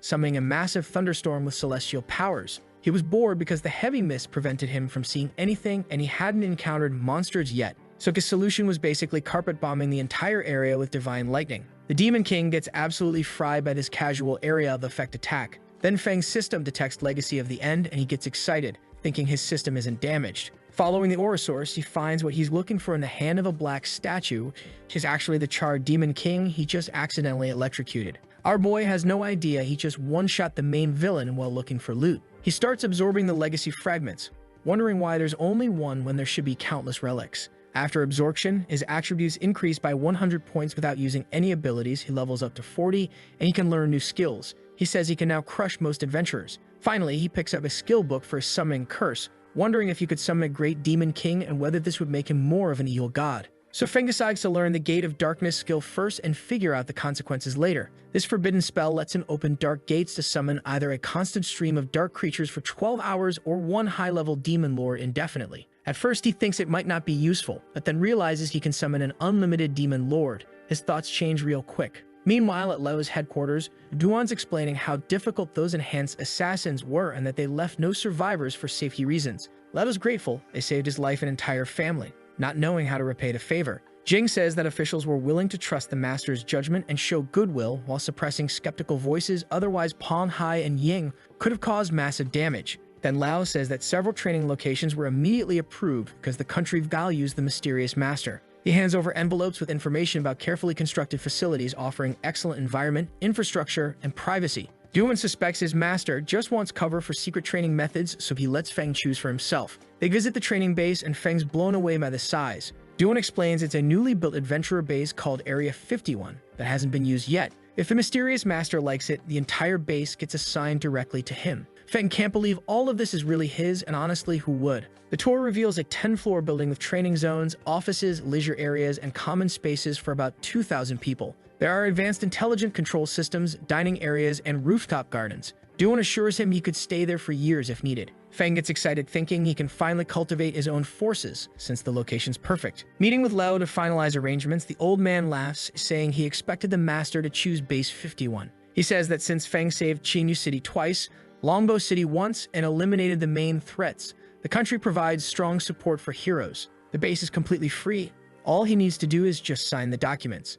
Feng's surprised by how friendly officials are being. Duan mentions his master doesn't like mundane matters, so base management will be entrusted to him and Ning Feng. Lao offers to help with guild formation too, but Duan asks if there's a way to access information without creating a guild since his master isn't skilled with internet stuff. Lao explains that for national-level experts like the Great Master, they can arrange a dedicated information channel. As long as it's not highly confidential, information gets synchronized and shared with the agency. Feng realizes they're treating the mysterious master as a national-level expert, which is way more efficient than him and Duan gathering intel manually. He's thinking about transforming the base into something other than a guild since there's no shortage of high-quality resources. Duan tells Lao that special training for him is organized for next week, and the old man's pleased. That's when Lao gets a call about mysterious disappearances similar to Pong Hai and Ying's cases, fearing similar individuals might appear again. This deeply concerns him because even with special training, he can't fight enemies alone. He wonders if there's a way to train strong people quickly. That evening, Lao visits his grandson and notices a suitcase,